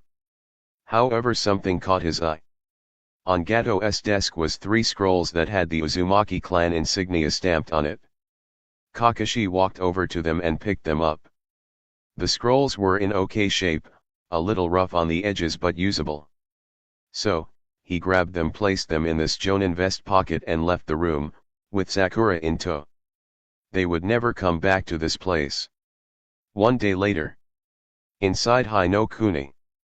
The walk itself was quiet, Kakashi was busy carrying Naruto and Sakura looked deep in thought, probably from the mission. Naruto also had yet to wake up, well, that was until now. Naruto stirred awake and opened his eyes. Where are we? Naruto thought as groggily shifted on someone's back. Wait, someone's back. Kakashi-sensei. Naruto muttered, causing Kakashi snap out his thoughts and turned his head to look at Naruto. Are you feeling any better? Kakashi asked his student with a hint worry in his voice. Naruto nodded his slowly as dropped off of Kakashi's back and landed square on his feet. So, where are we? Naruto asked as he looked around, found out they were in a clear, grassy field. We just got into Hai no Kuni.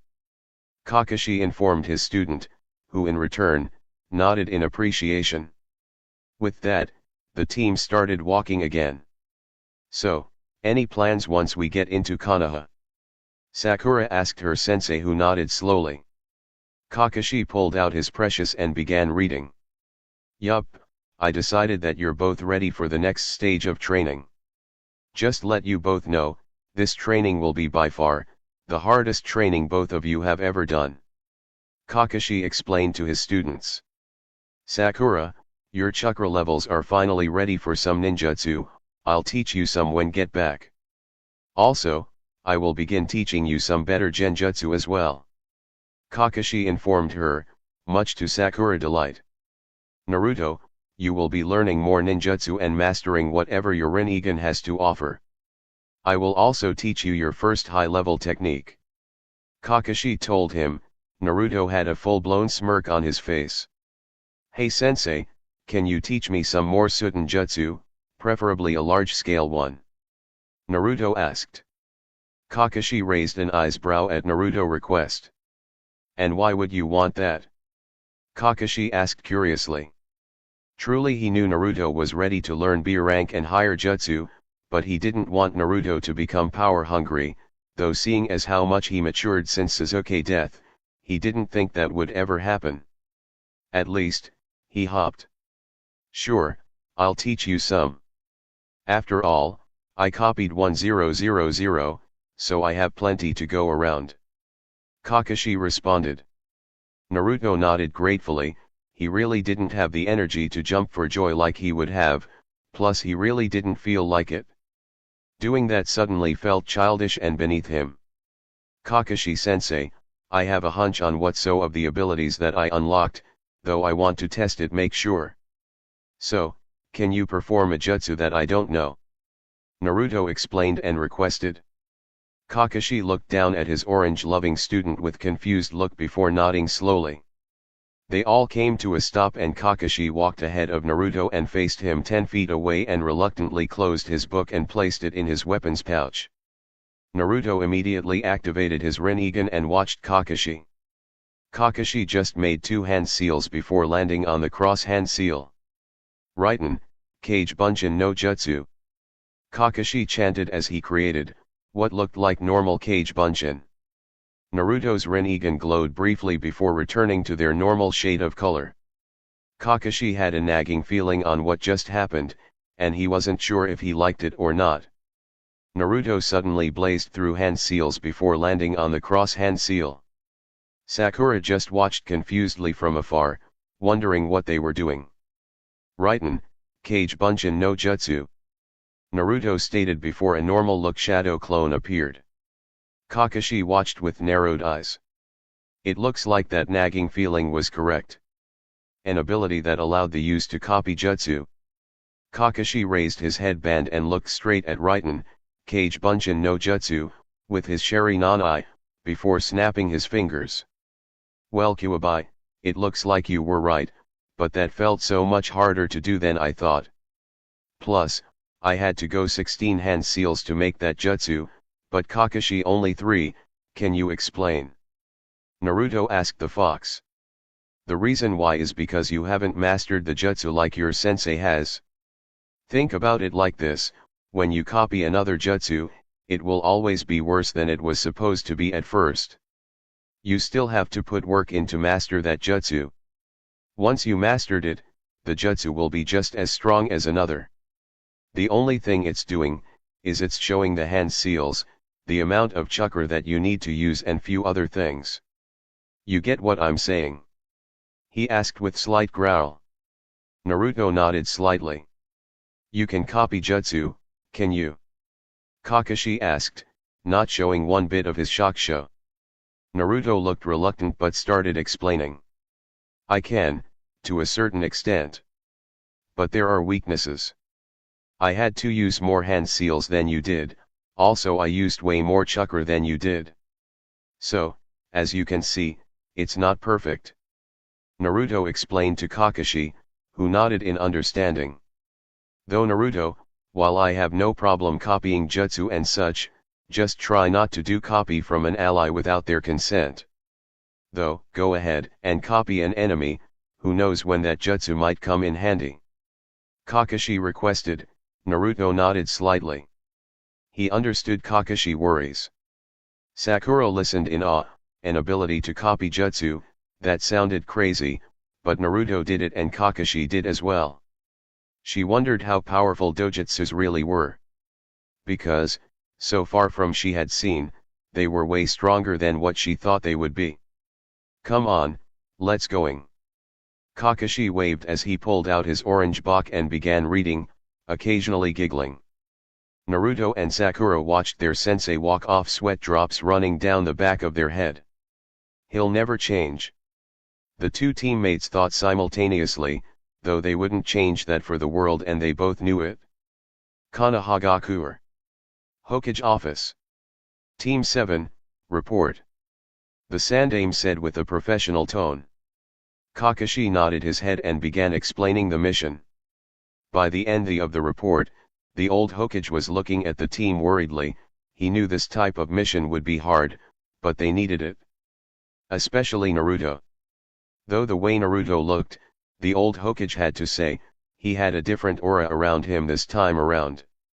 Sort of like aura of endless determination, but also an aura of power. A strong one at that. Naruto definitely got a boost of power, but how much was the question that ran through the old man's head. Okay, Team 7, you've met the mission requirement to register for the Chunin exam. But if you want, you can still do C rank and B rank missions. He said, getting the attention of the silver-haired Jonin.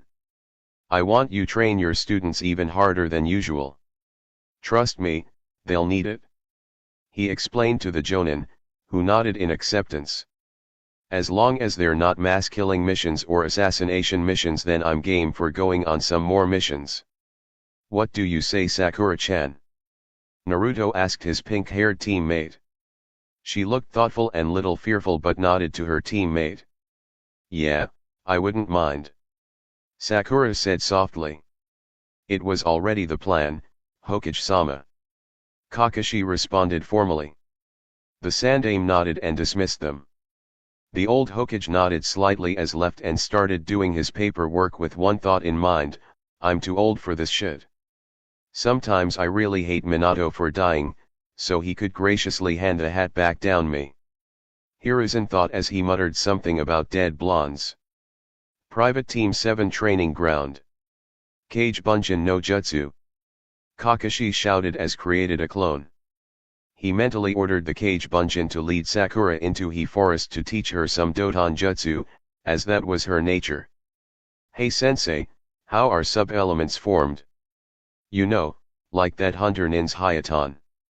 Naruto asked. He needed all the help he could get to make sub-elements, because from Kuwabai told, they were not easy. Kakashi looked down confusedly at his student. Why would he want to know that? Maybe another ability of the Rinnegan perhaps? Sub-elements are usually found in bloodlines, like let's say Hayaton, it's just like another elemental affinity to the person that has the Hayaton bloodline. Though there's some that are able to combine others to make other sub-elements without the bloodline. Kakashi explained to his student, who looked thoughtful. Now let's get training. Kakashi said as dropped into a taijutsu stance. Naruto grinned and activated his Rinnegan. He too slid into a taijutsu stance. Naruto, I want to copy anything I do. If you can copy genjutsu, taijutsu, or kenjutsu, then copy it. You have my permission. He told Naruto, who nodded stiffly, his Rinnegan eyes locked on Kakashi's form, already copying Kakashi's stance. The silver-haired Jonin shot off in a burst of speed and kneed Naruto, who raised his forearm and blocked it. Naruto's eyes widened in surprise. I saw his movements so clearly there, is that the predictability I get from the Rinnegan? Naruto thought in surprise as shoved Kakashi's knee out of the way, countered a swift punch to Kakashi's unguarded midsection, causing the man to groan in pain, before backflipping a feet back to gain some distance between the two. Naruto, seeing the distance he put between the two of them, he decided to make that his advantage and ran through hand seals at high Chunin speed. Futon, de Tapa. Naruto said calmly before exhaling a powerful, widespread wind attack. Kakashi, seeing that he couldn't dodge, went through hand seals as well. Doton, Doriyuki. Kakashi slammed his hands the ground, causing 4-foot-tall dirt wall to raise in front of Kakashi protectively. The two jutsu met and the wind bounced off harmlessly. Kage Bunjin no Jutsu. Naruto whispered before creating 6 clones that all had the Rinnegan. The clones, upon hearing the mental command, charged towards Kakashi, engaging in furious taijutsu battle.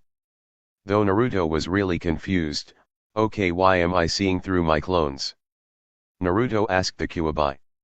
It's one of the abilities that you seem to have unlocked before, but never really noticed it until now. He explained to his host. Naruto nodded slightly, though he was a bit unhappy with his answer. Suten, Suiden no Jutsu. Kakashi finished strongly before filling stomach with water, before he shot a huge stream of water that hit and dispelled the last Kage Bunjin. Kakashi smirked victoriously before looked at Naruto was running through same hand seals that he did. Was Naruto really going to do that now? Suten, Suiden no Jutsu. Naruto shouted before shooting a stream of water that was the same size of Kakashi's. The silver-haired Jonin's eye widened comically before going through hand seals at a rapid pace. Suten, Sujin Hiki. He said as he created widespread water shield, effectually blocking Naruto's own Suten jutsu. Okay, this aggravating, he's countering every jutsu that I throw at him. Naruto thought with a frown on his whiskered face. I can't beat him in ninjutsu, but maybe, just maybe. Naruto thought with his frown turning into a grin. Kakashi involuntarily shivered, he knew that grin, he knew it all too well. Naruto wasted no time before charging back into taijutsu battle. Naruto charged back his fist, going for a hammering punch. Kakashi reacted just as anybody would and struck Naruto's unguarded midsection.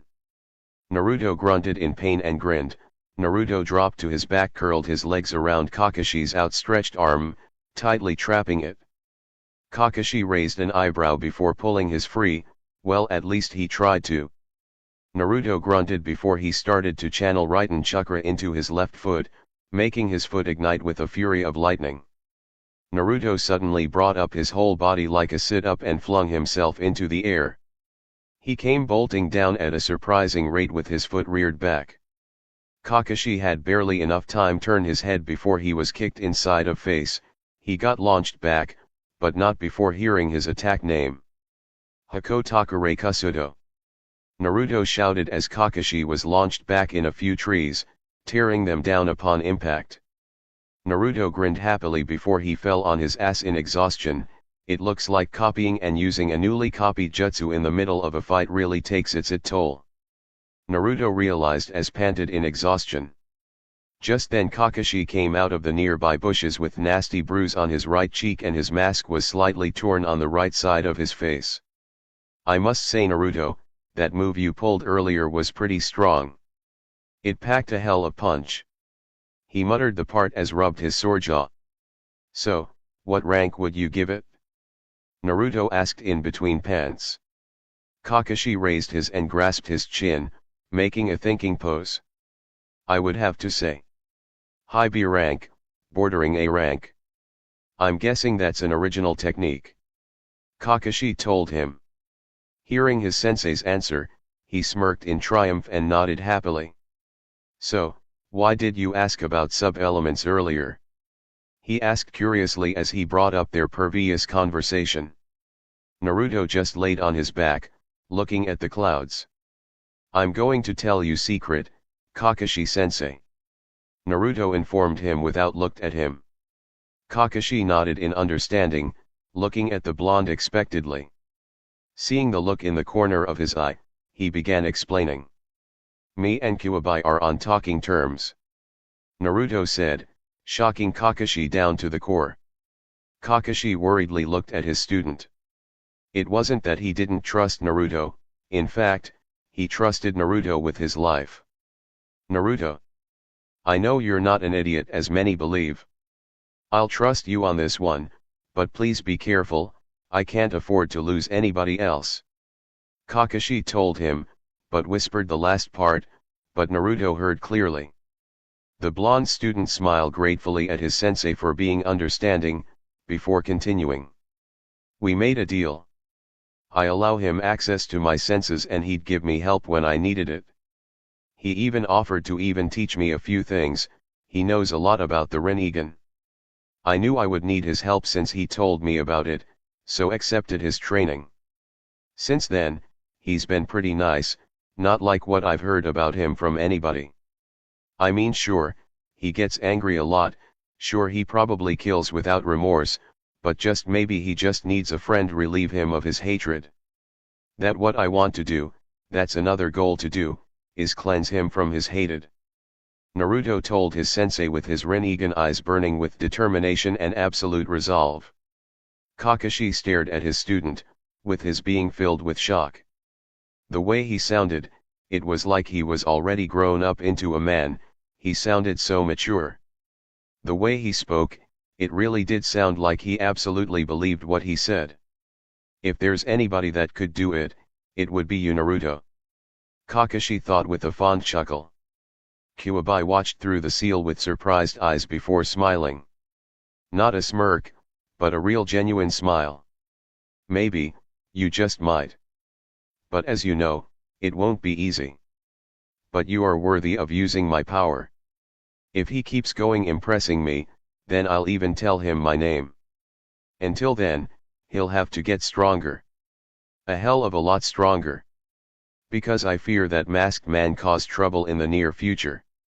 Kuwabai thought before laying his giant head on his paws. Alright Naruto, I'll trust you. So, is combining nature transformations an ability of your Rinnegan? Kakashi asked curiously. Naruto nodded his head, confirming his question. I also unlocked the other two nature transformations that I was missing as well. So, with some practice, I can preform Katon and Doton Jutsu as well. Naruto informed him. Kakashi looked surprised before shrugging of the feeling, his student was goldmine with this type of shit. He knew he shouldn't even be surprised anymore. Okay, get some leaves and do what you did with before. Kakashi told him in sensei mode. Naruto let out sigh before walking over the tree and pulled off handful of leaves. He walked back and sat back down in his last spot. Naruto quickly began working. He decided to try using Katon Chakra first. He figured it wouldn't be too hard, since he already did the same exercise 3 different times with Suton, Raiten Futon. So, he had some experience. And was Naruto right, it only took him a day to do Katon and another day for Doton. Though Kakashi was only a little surprised, he kinda expected for Naruto to do something like that. So, after that, he went to stage 2 for controlling his new elemental affinities. Those only took a few hours to do each. Naruto outright abused his Rinnegan for the exercises, he just wanted to get those annoying exercises done as soon as possible. Now was favorite part of affinity training. Learning the jutsu. Now, Naruto, watch me. Kakashi told him as he went through hand seals, before finally lands on the tiger hand seal. Naruto watched every bit of it with his Rinnegan.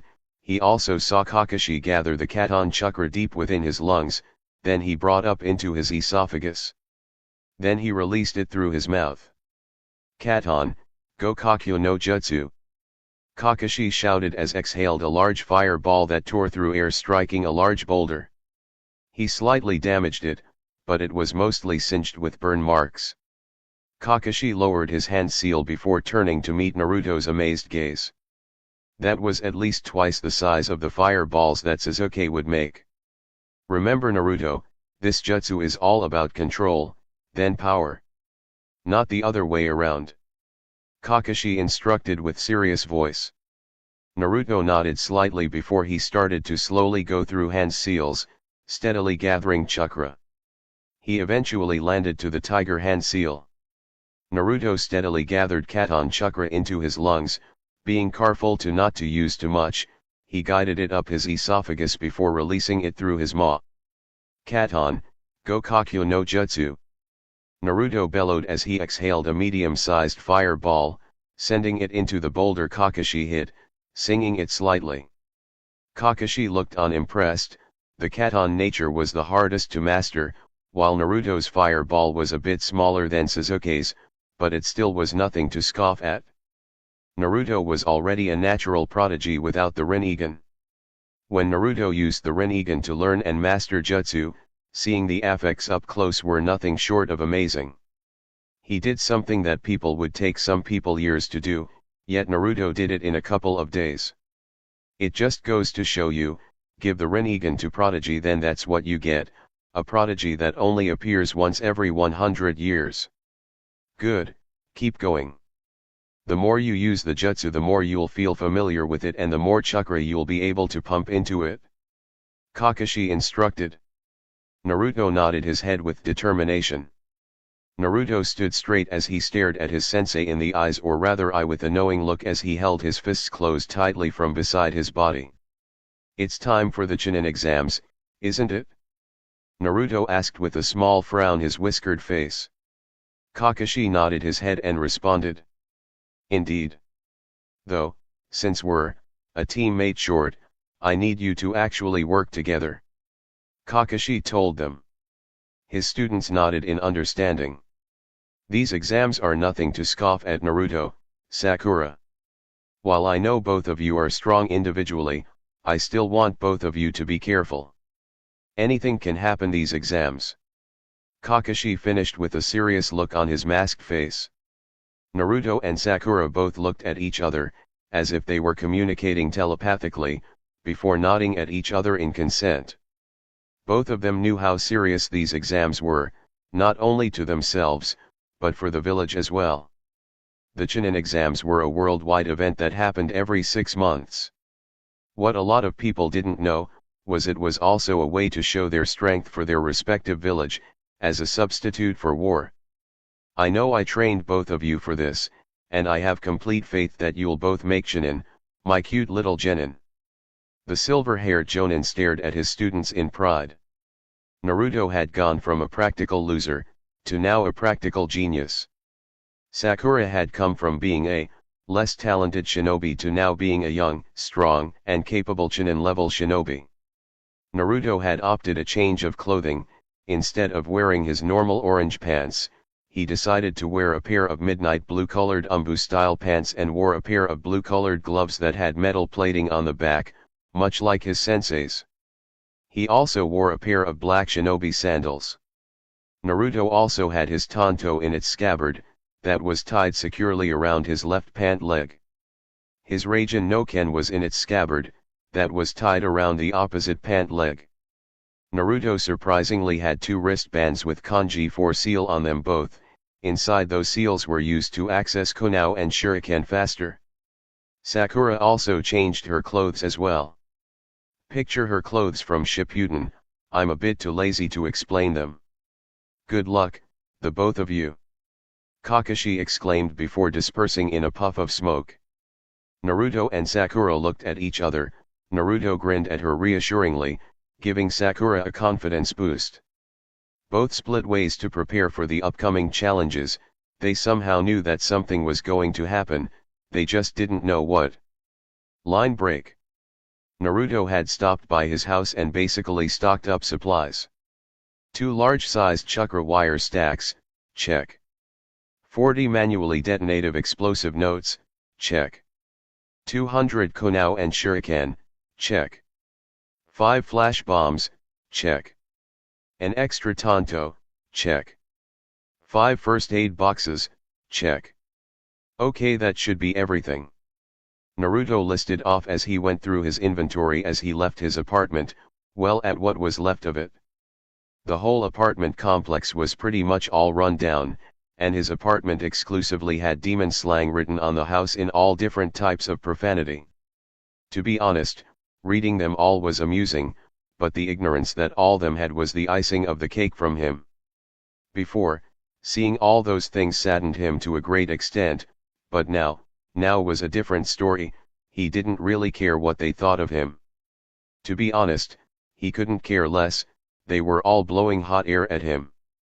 That's all it was. Hot air, harmless threats, and empty hatred. Line break. Academy. Naruto and Sakura walked towards the Ninja Academy. Several Chunin hopefuls were doing various exercises outside, probably hoping to warm up. The two teammates just ignored the group and headed up the stairs. Naruto counted the floors till Sakura walked to the second floor, seeing several genin looking at a door with a genjutsu over it. Then a kid in green spandex, with his black hair styled in a bowl cut, beady eyes, large fuzzy eyebrows, wrappings around his arms, orange leg warmers, and a hitai tied around his waist on red cloth, was knocked back by one of the two genin at the door. Why is there someone as talentless you as taking the Chunin exam? The first nin to the right sneered. Naruto watched with a slight frown his face. Why were they even here? Why bother? You're just a bunch pathetic weaklings. The first ones to die on the battlefield. The other asked with a smirk on his face. Bunch of wet behind the ears snot-nosed genin. Trash, that's what you all are. The first one said with a smirk, and his partner nodded in agreement. You said it? The other said, and they fist pumped. Then a girl walked forward towards the two boys. She had her brown hair done up into two buns, her bangs coming over her hitai, chocolate brown eyes, and a nice figure. She wore a pink Chinese shirt, with dark shinobi pants, her kunao pouch on her right thigh, and a pair of dark blue ninja sandals. Sakura, you noticed it, right? Naruto asked quietly. His pink-haired teammate nodded her head. Yes, I see it, but what are two Chunin here for? She asked. Naruto grunted. It's to intimidate and weed through the weak. Naruto told her. She caught on quickly and nodded. I see what you mean. It does look like it's working. Sakura commented with a small cheeky smile. Naruto smirked at her before they both made a few hand seals discreetly. Henge no jutsu. The two whispered in unison as hunged into some random person and began walking to the next floor. The two Chunin smirked slightly. So, that's Hatake Senpai's team. Not bad. They thought before they went back to taunt random genin. The two unhinged and began walking towards their destination. After a little walking, Naruto and Sakura made their way up the stairs and came to room 301 at last. Once they entered the room, they were greeted by Kiba and his arrogance getting the better of him. Damn, I didn't know they let failures in the exam. Humph, I guess they pitted. Kiba said, but was never able to finish before he fell first, unconscious. The last thing he saw were some freaky purple eyes. He calls me a failure, yet he failed to beat a D-rank genjutsu. Naruto stated quietly. Only Sakura could hear his comment and she lit up with small giggles. Kiba-kun. Hinata squeaked as she bent down to inspect an unconscious Kiba with her permanent blush on her face. She ran her hand across his body and began inspecting his body to see if he had any external wounds. Just then a kid dressed in purple with glasses and silver hair walked up to the group of rookies. Hey, you guys are the rookies for this year, right? The genin asked. Yeah, what of it? Shikamaru replied with an edge to his voice as he peered at the ash-haired kid. Naruto raised an eyebrow in curiosity. It would seem even Chika was on edge. Nothing really, just wanted to let you know that with all the ruckus your friend here has caused, you guys are first on the menu for them. Kabuto said, smirking as he gestured to the downed Kiba. The genin looked up and saw the glares they were getting from everyone. Genin from Kiri were glaring, genin from the Hidden Cloud, and hell, even genin from the minor villages were glowering at them. Anyways, the name's Yakushi Kabuto, and I think I can help you guys out. he stated with arrogant smirk etched on his face as he pushed up his glasses with middle and pointer finger. "How's that for eyes?" Naruto asked with a sneer. This had better not be waste of his time, he and Sakura had no time for distractions.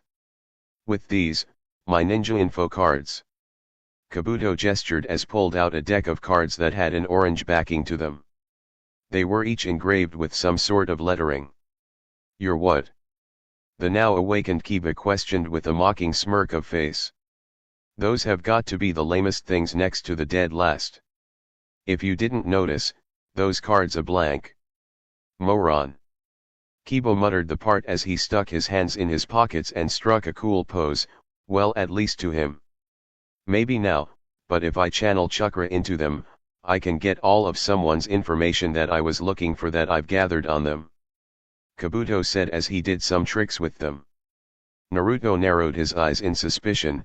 How would he get information from the rookies that haven't even taken the exams yet? Something was going on. This gathered the attention to Kiba. "Give me everything you know about Uzumaki Naruto, Gaara of the Sand and Hyaganiji." Kiba demanded did the come-on motion with hand and tapped his foot impatiently. Naruto watched in disgust. What did I ever see in him as a friend? He would automatically sell out an ally's information when we could die any minute in these exams. "It's official, I've lost all respect for you, Kiba." Naruto thought as he had to keep a disgusted sneer from coming onto his whiskered face. Sakura was glaring heavily at hearing Kiba's demand. It would seem that her opinion over Kiba was even worse than it was before. Kabuto drew 5 random cards and channeled chakra into the first, revealing Naruto's. "Let's see Naruto Uzumaki, his lone teammate is Sakura Haruno and he had a former teammate who died on his first C-rank mission, Suzuki Uchiha was his name and he was this year's Rookie of the Year. Their sensei is renowned, Sharingan no Kakashi or Heitake Kakashi, Leaf's strongest jonin. He's been on 8 C-rank missions and 3 B ranks, oh what's this, he also completed an A-rank mission. He's also known for killing Aoi Rokusho, the former wielder of the Raijin no Ken. He is very proficient in ninjutsu, taijutsu, and kenjutsu. He also showed a smaller aptitude for fuinjutsu and genjutsu." He listed off with an impressed look on his face. The other rookies either looked at him in awe or were glaring at him even more. As much as he wanted to take the ego boost, he knew there was something fishy going on. That A-rank mission was labeled Hokage's only information, so how did get that information? Sakura looked at Naruto in worry. It seems she caught on as well. Though, a large cloud of smoke erupted from behind the group and not even a second later, they heard a shout. "Sit down and shut up." A loud voice shouted out from behind them. Kiba lightly cursed the fact that he couldn't get more information from Four Eyes, though he reluctantly did so. "My name is Ibiki Marino, and I'll be your proctor for this part of the exam." "The written part," Ibiki said with a sadistic smile. Naruto lightly shivered. That smile was way worse than what he could ever do. Everyone took their seats and Naruto got lucky enough to be in between Sakura and Shikamaru, 2 of the smartest genin that he knew. "Alright, you have 90 minutes to complete the first 9 questions. After the time is up, I'll give you the 10th and the final question where you will have 10 minutes to answer.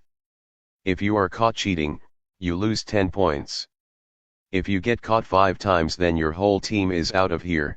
If your team's score isn't high enough you will not move on." "Alright, with that being said, you may begin." Ibiki yelled and the genin turned over their tests and some already looked like they wanted to kill themselves from just looking at the exam. Naruto was completely relaxed and smiled at the exam. He already knew Ibiki's game. Psychological warfare was one of the most dangerous sorts of torture. And it looked like Naruto's hunch was correct when he said all that stuff. After listening to Kakashi's riddles, Ibiki's riddle that he told everyone was simple. Don't get caught cheating. But if they cheated and didn't get caught then you're fine. So far, it looked like he was correct. Naruto grinned slyly before grasped some bombs, discreetly tossed them over to Ibiki's table, causing the whole room to erupt with smoke, greatly obscuring Ibiki's view. Seeing the distraction, Naruto made two quick cage bunchins and had them immediately henge into a pencil that went onto Sakura and Shikamaru's desk. The smoke cleared a few seconds later, revealing an agitated Ibiki. Naruto had a small smirk on his face as the hunged clone dispelled a few minutes later after seeing Sakura finish his exam. He quickly sorted at all of the memories of his cage bunchin before he started scribbling down the answers. The little shit, it was him, wasn't it? Of course it was, that smirk says everything. You're clever, I'll give you that, Uzumaki. Ibiki Marino thought, a small smile on his face as he sat back down in chair. Naruto lightly smirked as he sat back in his seat, completely relaxed. Slowly, but surely, numerous amount of genin were either quitting or were getting caught by Ibiki. They were dropping like flies.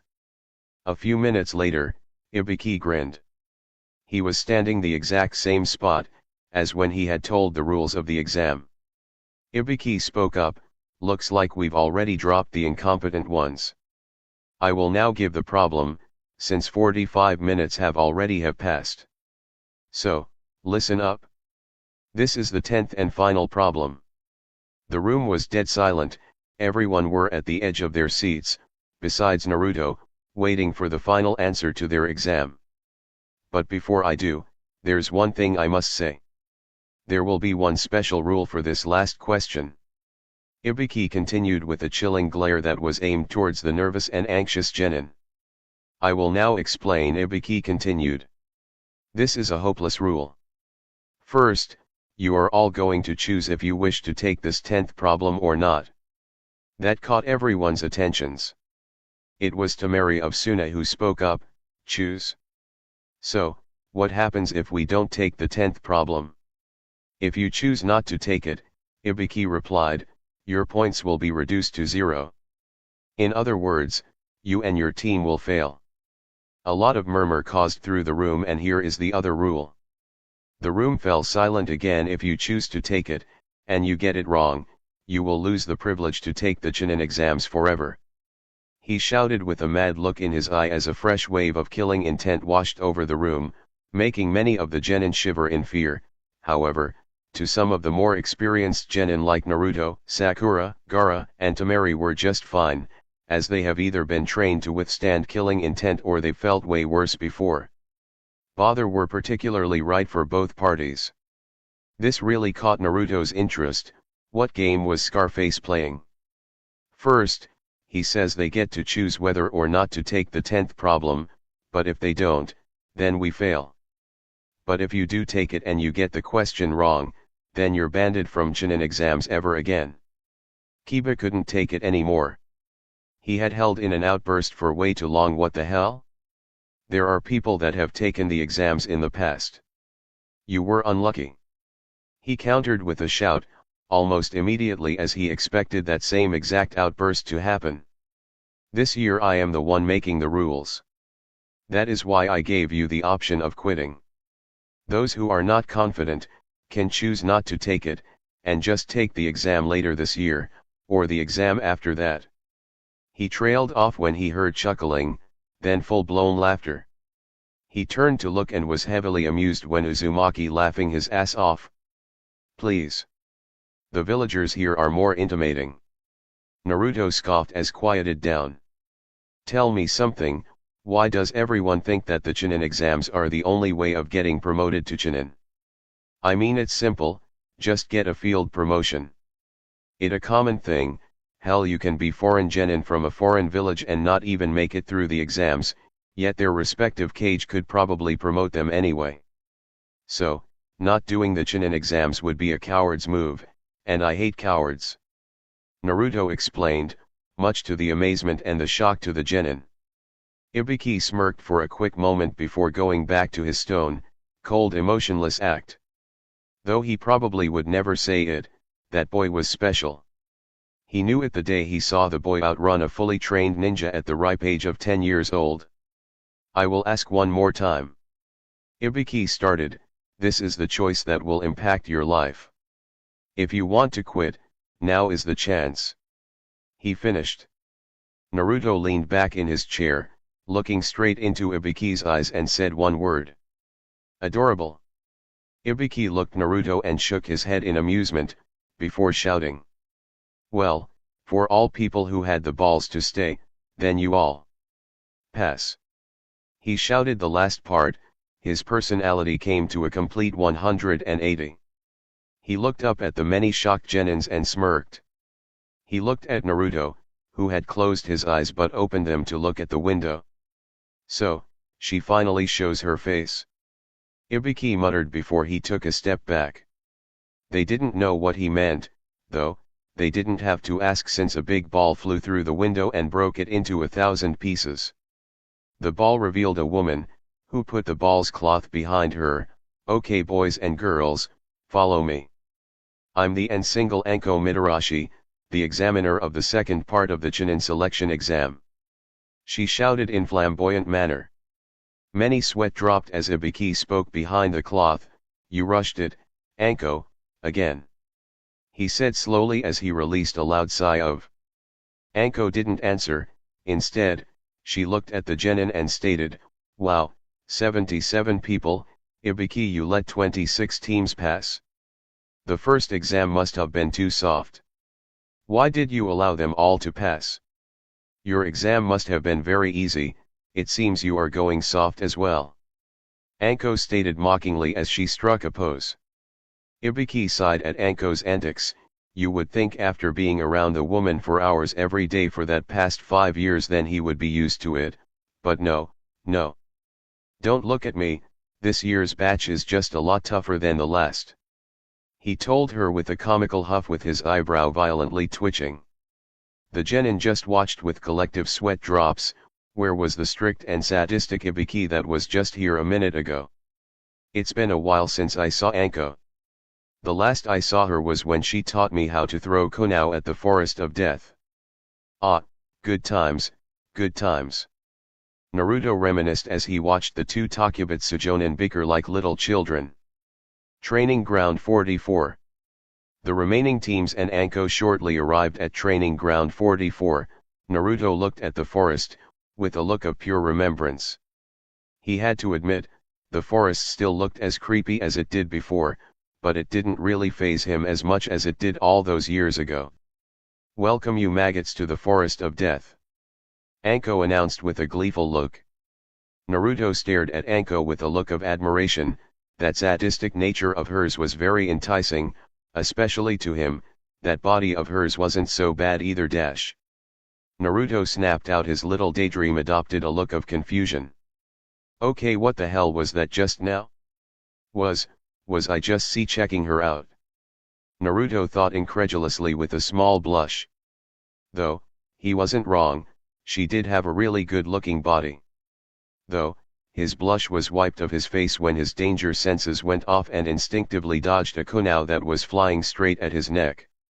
He turned around and caught the handle the kunao and discreetly channeled a small bit of chakra into the seal that was on his wrist, and out popped an explosive note, then wrapped it around the handle and pointed it behind him, which is where Anko reappeared, and the kunao was aimed right at her kidney. You move, and I stab you, you dodge, and I blow us both up. Well, I wouldn't die though. Naruto trailed off to the shocked Anko as she felt something dull poke her in the back. She lightly turned around and saw another Naruto with a smirk on his face. Cause, he's just a cage bunchin holding a kunao attached with an explosive note. Naruto finished, much to her surprise. And that's not a kunao poking you, what is it you may ask? Well. Naruto trailed off much to her surprise once more and much to her preference. She stayed still before she nodded her head with rosy blush staining her cheeks and held up her hands in a surrender motion as Naruto lightly lowered his weapon, and she went back to the front of the line and began explaining about the second part of the exam. Soon after, Naruto and Sakura soon started a conversation, taking about what they should do and what their strategy should be. Many girls and boys watched the previous scene with jealous stares. The girls were jealous that, slut for feeling such good-looking guy like that, and the guys, well, it's pretty self-explanatory. Though, after a few minutes, she stopped explaining. Alright, the second part of the Chunin exam starts now. exclaimed Anko as the training ground 44 doors all opened for the contestants. Time skip, 1 day later. Naruto and Sakura had quickly disposed of a team from AIM that tried to fool them with henge, and fortunately they had the scroll Naruto's team needed to complete this part of the exam.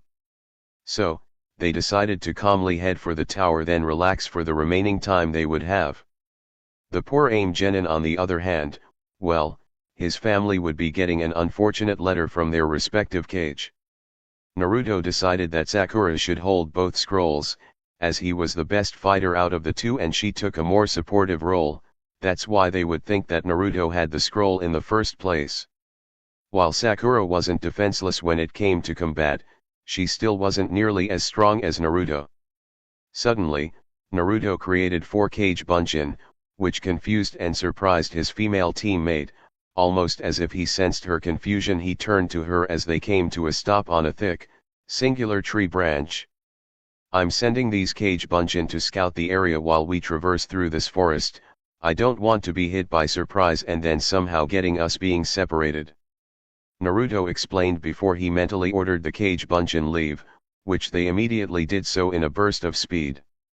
Good idea, Naruto. But do you sense anything?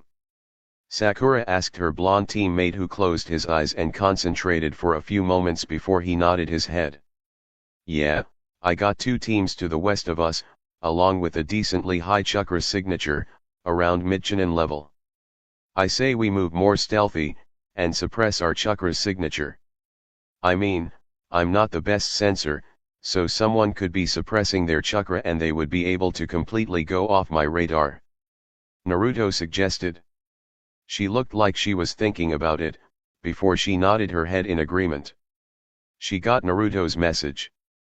We can never be too careful, which she readily agreed to. Let's go. With that said, Naruto and Sakura both disappeared in a burst of speed. But, none of them had seen 2 yellow snake-like eyes watching them from above, before he too disappeared in a burst of speed, but not without letting a creepy chuckle linger through the air. Time skip, 30 minutes later. Naruto and Sakura were steadily traveling through the forest at an average speed, but they were moving a more conserved speed. Neither of them wanted to tire themselves out, just in case they would have to fight, which neither of them made plans to do, as they want to get the second exams completed without any problems and only minor injuries. So far, they had pretty much overwatched a total of 2 fights as they were traversing through the deadly forest, and they saw nothing special, just average genin teams clashing with each other. Suddenly, a strong blast of wind broke through the forest line that Naruto and Sakura were going through, but they dodged easily enough. They both jumped forward and ran up the tallest tree they could find and observed what they could. Sakura, that was defiantly a futon jutsu, so we could be running into a Suna team, so be on guard. Naruto ordered his teammate. Sakura readily nodded before she pulled out a kunao and held it in reverse grip. Kukyukyuku. It seems the rumor about you Naruto-kun are true, you are a great team leader. A creepy, slithery tone sounded out from behind them. Sakura immediately turned around and threw a kunao rapid speeds at where she heard the voice coming from, but she just hit a random tree. She quickly pulled a few more kunao that were tucked in between each of her fingers and crouched readily. Naruto on the other pulled out his tanto and held in a reverse grip as well, as he watched his surroundings and looked for any signs of genjutsu. Unsurprisingly, he found none. So that meant that it was a real person. Always on the ready, isn't that right, Naruto-kun? The voice sounded out again, but this time he threw out some killing intent aimed at Naruto and Sakura. Sakura had a small bead of sweat running down the side of her face, and Naruto looked emotionless and he looked completely unfazed by the killing intent. If you're foolish enough to think that your insignificant killing intent so much as bothers me, then you're a damn fool. Naruto said at no one in particular. However, the chuckles returned full force and the killing intent heaved heavier. Sakura's bead of sweat got even larger and Naruto still remained unchanged. After seeing their resistance, the chuckle had gotten even larger and gained a malicious intent to it. I guess having the Rinnegan has perks. Naruto raised his eyebrow at that. Oh, so you know about me having the Rinnegan? I guess you're not so foolish after all. But, then again, you're dancing around in the shadows just taunting us. So, how about you come out and fight us like any real person would with balls? Naruto taunted him, trying to goad the person into fighting them face to face, as he knew that they were both at a disadvantage. This person knew who he was, and he knew that he had the Rinnegan, so he decided try and even the playing field out. Ha! Very well, Naruto-kun. The voice responded with an insane laugh as a figure appeared in front of him. He had very pale skin, golden eyes with slitted pupils, purple markings around his eyes and fang-like teeth. He also had pronounced cheekbones and straight waist-length black hair with some locks covering and framing his face or to his shoulders. He wore plain gray garbs with a black polo and pants underneath, a thick purple rope belt tied in a large knot behind his back, blue tomo-shaped earrings, and shinobi sandals with bandages around his calves. Naruto unconsciously took a step back as a bead of sweat rolled his face and his eyes widened in shock. The man smirked at the boy's reaction before he took a step forward. I see you recognize me, he asked with a mocking smirk on his marked face as his malicious golden eyes sparkled with amusement. Naruto mentally growled before he steeled his resolve before his emotionless facade returned full force. My sensei gave a list of 3 people who I should never try fighting. One was Killer B, the Master Jinchuriki, Uchiha Itachi and Orochimaru of the Sennin. Naruto started with the man's smirk getting even larger. And you're Orochimaru, aren't you? It wasn't a question, it was more of a statement. Sakura's eyes widened in fear when Naruto said that, a Sennin in the middle of Chunin exams. Why was he here? Were the thoughts running through the pink-haired girl's head as she too took a step back in fear and she readied her kunaus with her now shaking hands. Hearing his answer, Orochimaru cackled with sick laughter, my, it seems you do know who I am. Naruto growled, tell me, why are you here? We're just genin, oh please, you're going to kill a bunch of genin to serve for you own sick amusement, aren't you? Naruto asked with an edge to his voice. Kukyukiku, it seems that I've gotten you mad, tell me, what did I do to deserve such treatment? Orochimaru asked in innocent tone, but his eyes held amusement. Naruto. Calm down, now. Kuwabai ordered from inside the seal. Naruto stopped for a second before he took a deep breath and closed his eyes. Sakura. Naruto said, getting her attention. I want you to go with my Kage Bunshin and get as far away from here as possible. Once you get tower, I want you to immediately warn the Hokage that Orochimaru is in the forest of death. Tell him that Naruto sent you. He ordered her in a commanding tone. What? Are you crazy? Sakura was cut short by Naruto's shout. Leave. Now. Naruto ordered once more, but in a higher tone. She nodded meekly before Naruto created a Kage Bunshin and he grabbed her and immediately left in a shunshin. Orochimaru watched with a raised eyebrow as he saw the clone preform the shunshin. Interesting. It seems Naruto-kun is even more impressive than I originally thought. He thought in surprise and in interest. Naruto's eyes snapped open to reveal a pair of 2 ringed Rinnegan eyes that made Orochimaru's mouth water at such magnificent eyes. Shall we? Naruto asked as he slid into a taijutsu stance before he sheathed his tanto into its scabbard. Orochimaru said nothing before he charged forward in high Chunin speeds and sent a kick towards Naruto's upper body, which was easily blocked as Naruto lightly leaned his body the opposite direction and reversed his hand and caught the kick with his palm, before shoved the Sennin's foot out of the way before channeled chakra into his seals and out came 4 shuriken and kunao, which were immediately thrown at Orochimaru's vitals, or they would have hit if he didn't sink into the ground. Completely escaping the attack and Naruto's sight. Seeing that he had no idea where his enemy was, Naruto jumped back and formed the cross-hand seal. Kage Bunshin no Jutsu. Naruto muttered as a clone appeared right beside him with a kunao already in his hand. Naruto mentally ordered the clone to watch his blind spots, which it responded by getting straight behind the original Naruto. Just then, a barrage of shuriken were thrown straight at Naruto from up above. Naruto saw their path clearly as channeled chakra once more into his wrist seals, and out came 5 shuriken, which were thrown directly at the incoming shuriken, effectively blocking them all and knocking them off their original path. Naruto made some more hand seals at a good speed before he landed on the tiger hand seal, something Orochimaru caught from his hiding spot. So, Naruto-kun knows fire-style ninjutsu. How interesting! He thought with an impressed smirk. Katon, Hosenka no Jutsu. Naruto shouted as he breathed a fury of small-sized fireballs which hit the top of a few trees, in which he was aiming, immediately setting them on fire. Though, one fireball had hit its target, creating a small fiery explosion. Not even a second later, Orochimaru came jumping through the fire with absolutely zero damage done, and his clothes were only smoking. Damn, not even a scratch nor a burn. Naruto thought, with a slight frown. Orochimaru smirked slightly. That wasn't a bad jutsu, Naruto-kun, but do you really a mere C-rank fire jutsu is going to hurt me or so much as kill me? He asked mockingly. Naruto shook his head. That attack wasn't for you. He told him to his surprise. The snake Sennin rose an eyebrow before a smoking corpse fell from behind him and smacked dead on the ground.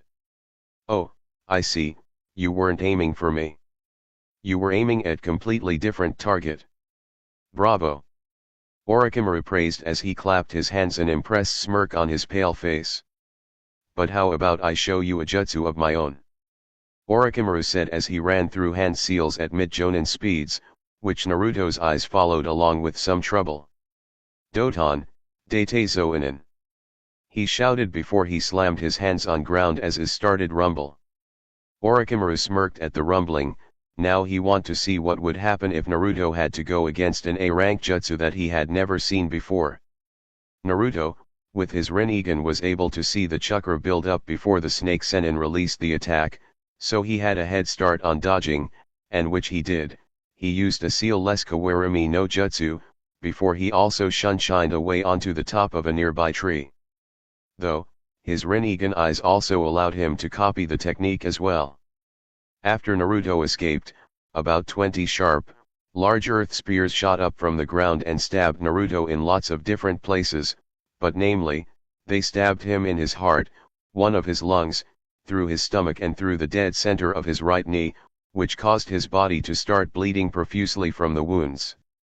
Orochimaru saw his attack hit dead center, but a few seconds later, a small cloud of smoke was made directly at the now dead Naruto, which was replaced by a log, that skewered by the sharp earth spikes.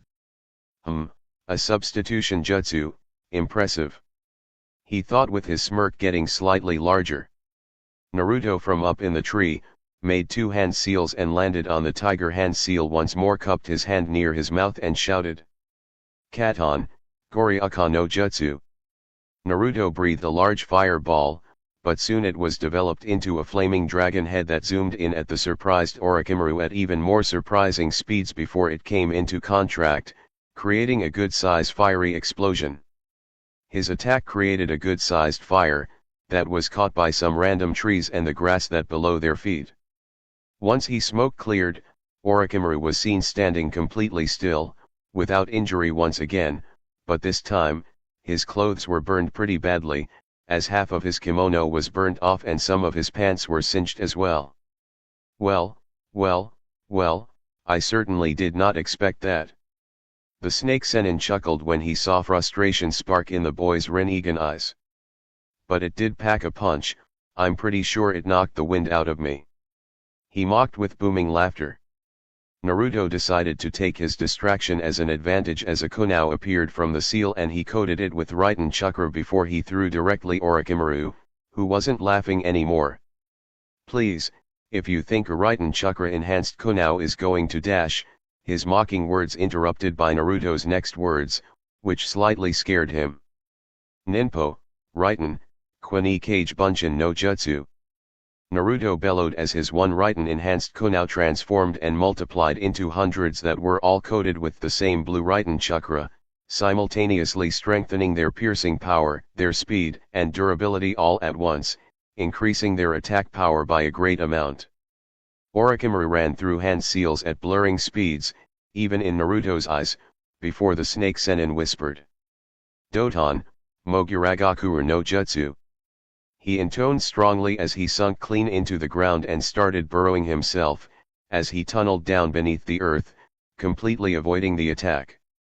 Naruto mentally cursed at his attack being avoided, but he soon got an idea. He closed his eyes and tried to sense the Sennin to fish him out of the ground, but that soon was proved ineffective when he found out that Orochimaru had suppressed his chakra. Just then, the ground rumbled from underneath him and Orochimaru jumped clean through his long snake tongue shooting straight out of his mouth, holding a kunao.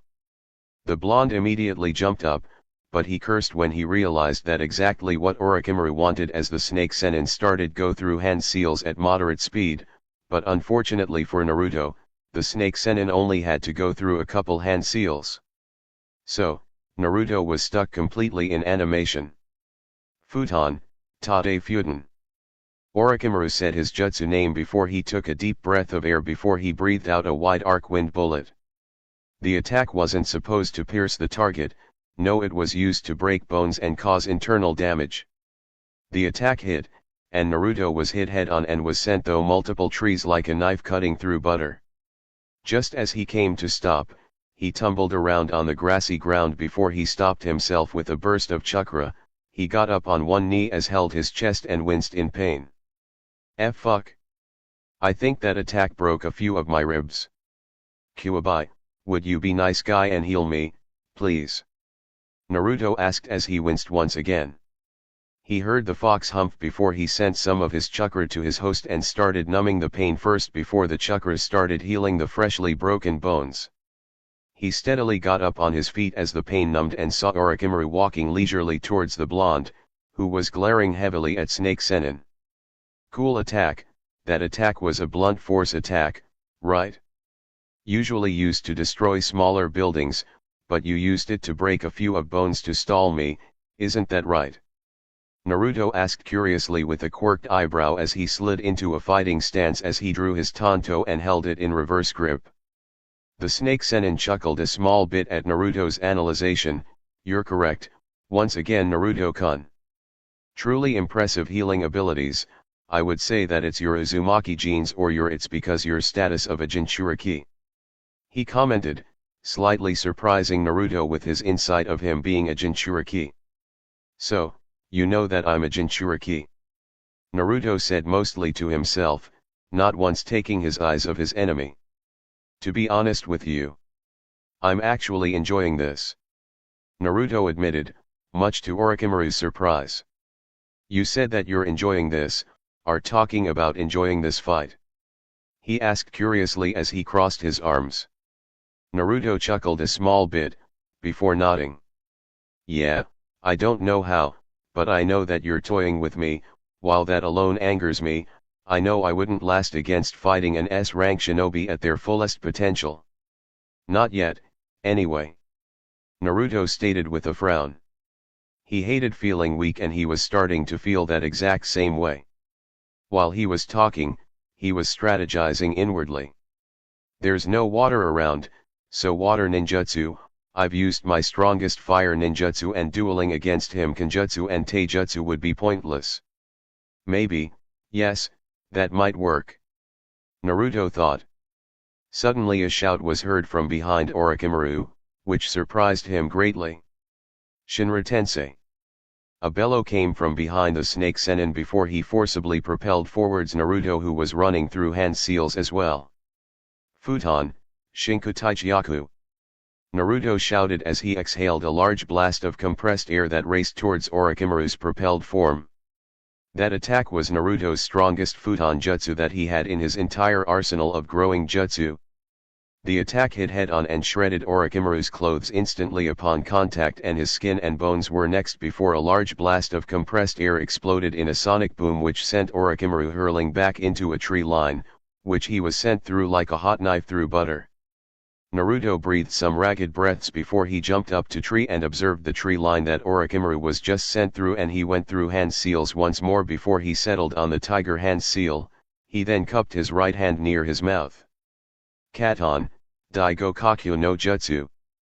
Naruto bellowed as he forced a great amount of chakra into his lungs, while shaping Katon chakra through his stomach and lungs, causing his chest to enlarge to a great diameter before he breathed out an exceedingly large fireball that burned brightly with red-hot flames that raced towards Orochimaru's downed form, which caused a good-sized explosion of red chakra to erupt deep within tree line. Naruto hunched forward and fell out of the tree, as he started breathing even heavier. That attack had taken a lot of chakra away from him. Not only that, but that was first time he was even using the jutsu in battle, so it wasn't mastered in any way. His chakra was already low before he even launched that attack. Suddenly, a long snake-like neck shot out from the ground right next to Naruto, and shockingly enough, it had Orochimaru's face attached to a long pale, white neck. His fangs were even longer as he opened his mouth to abnormal sizes.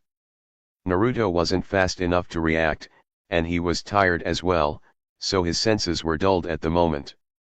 Orochimaru's enlarged fangs chomped straight onto Naruto's exposed neck before he emitted a large amount of dark chakra and transmitted into the blonde's neck, causing him to scream in absolute pain.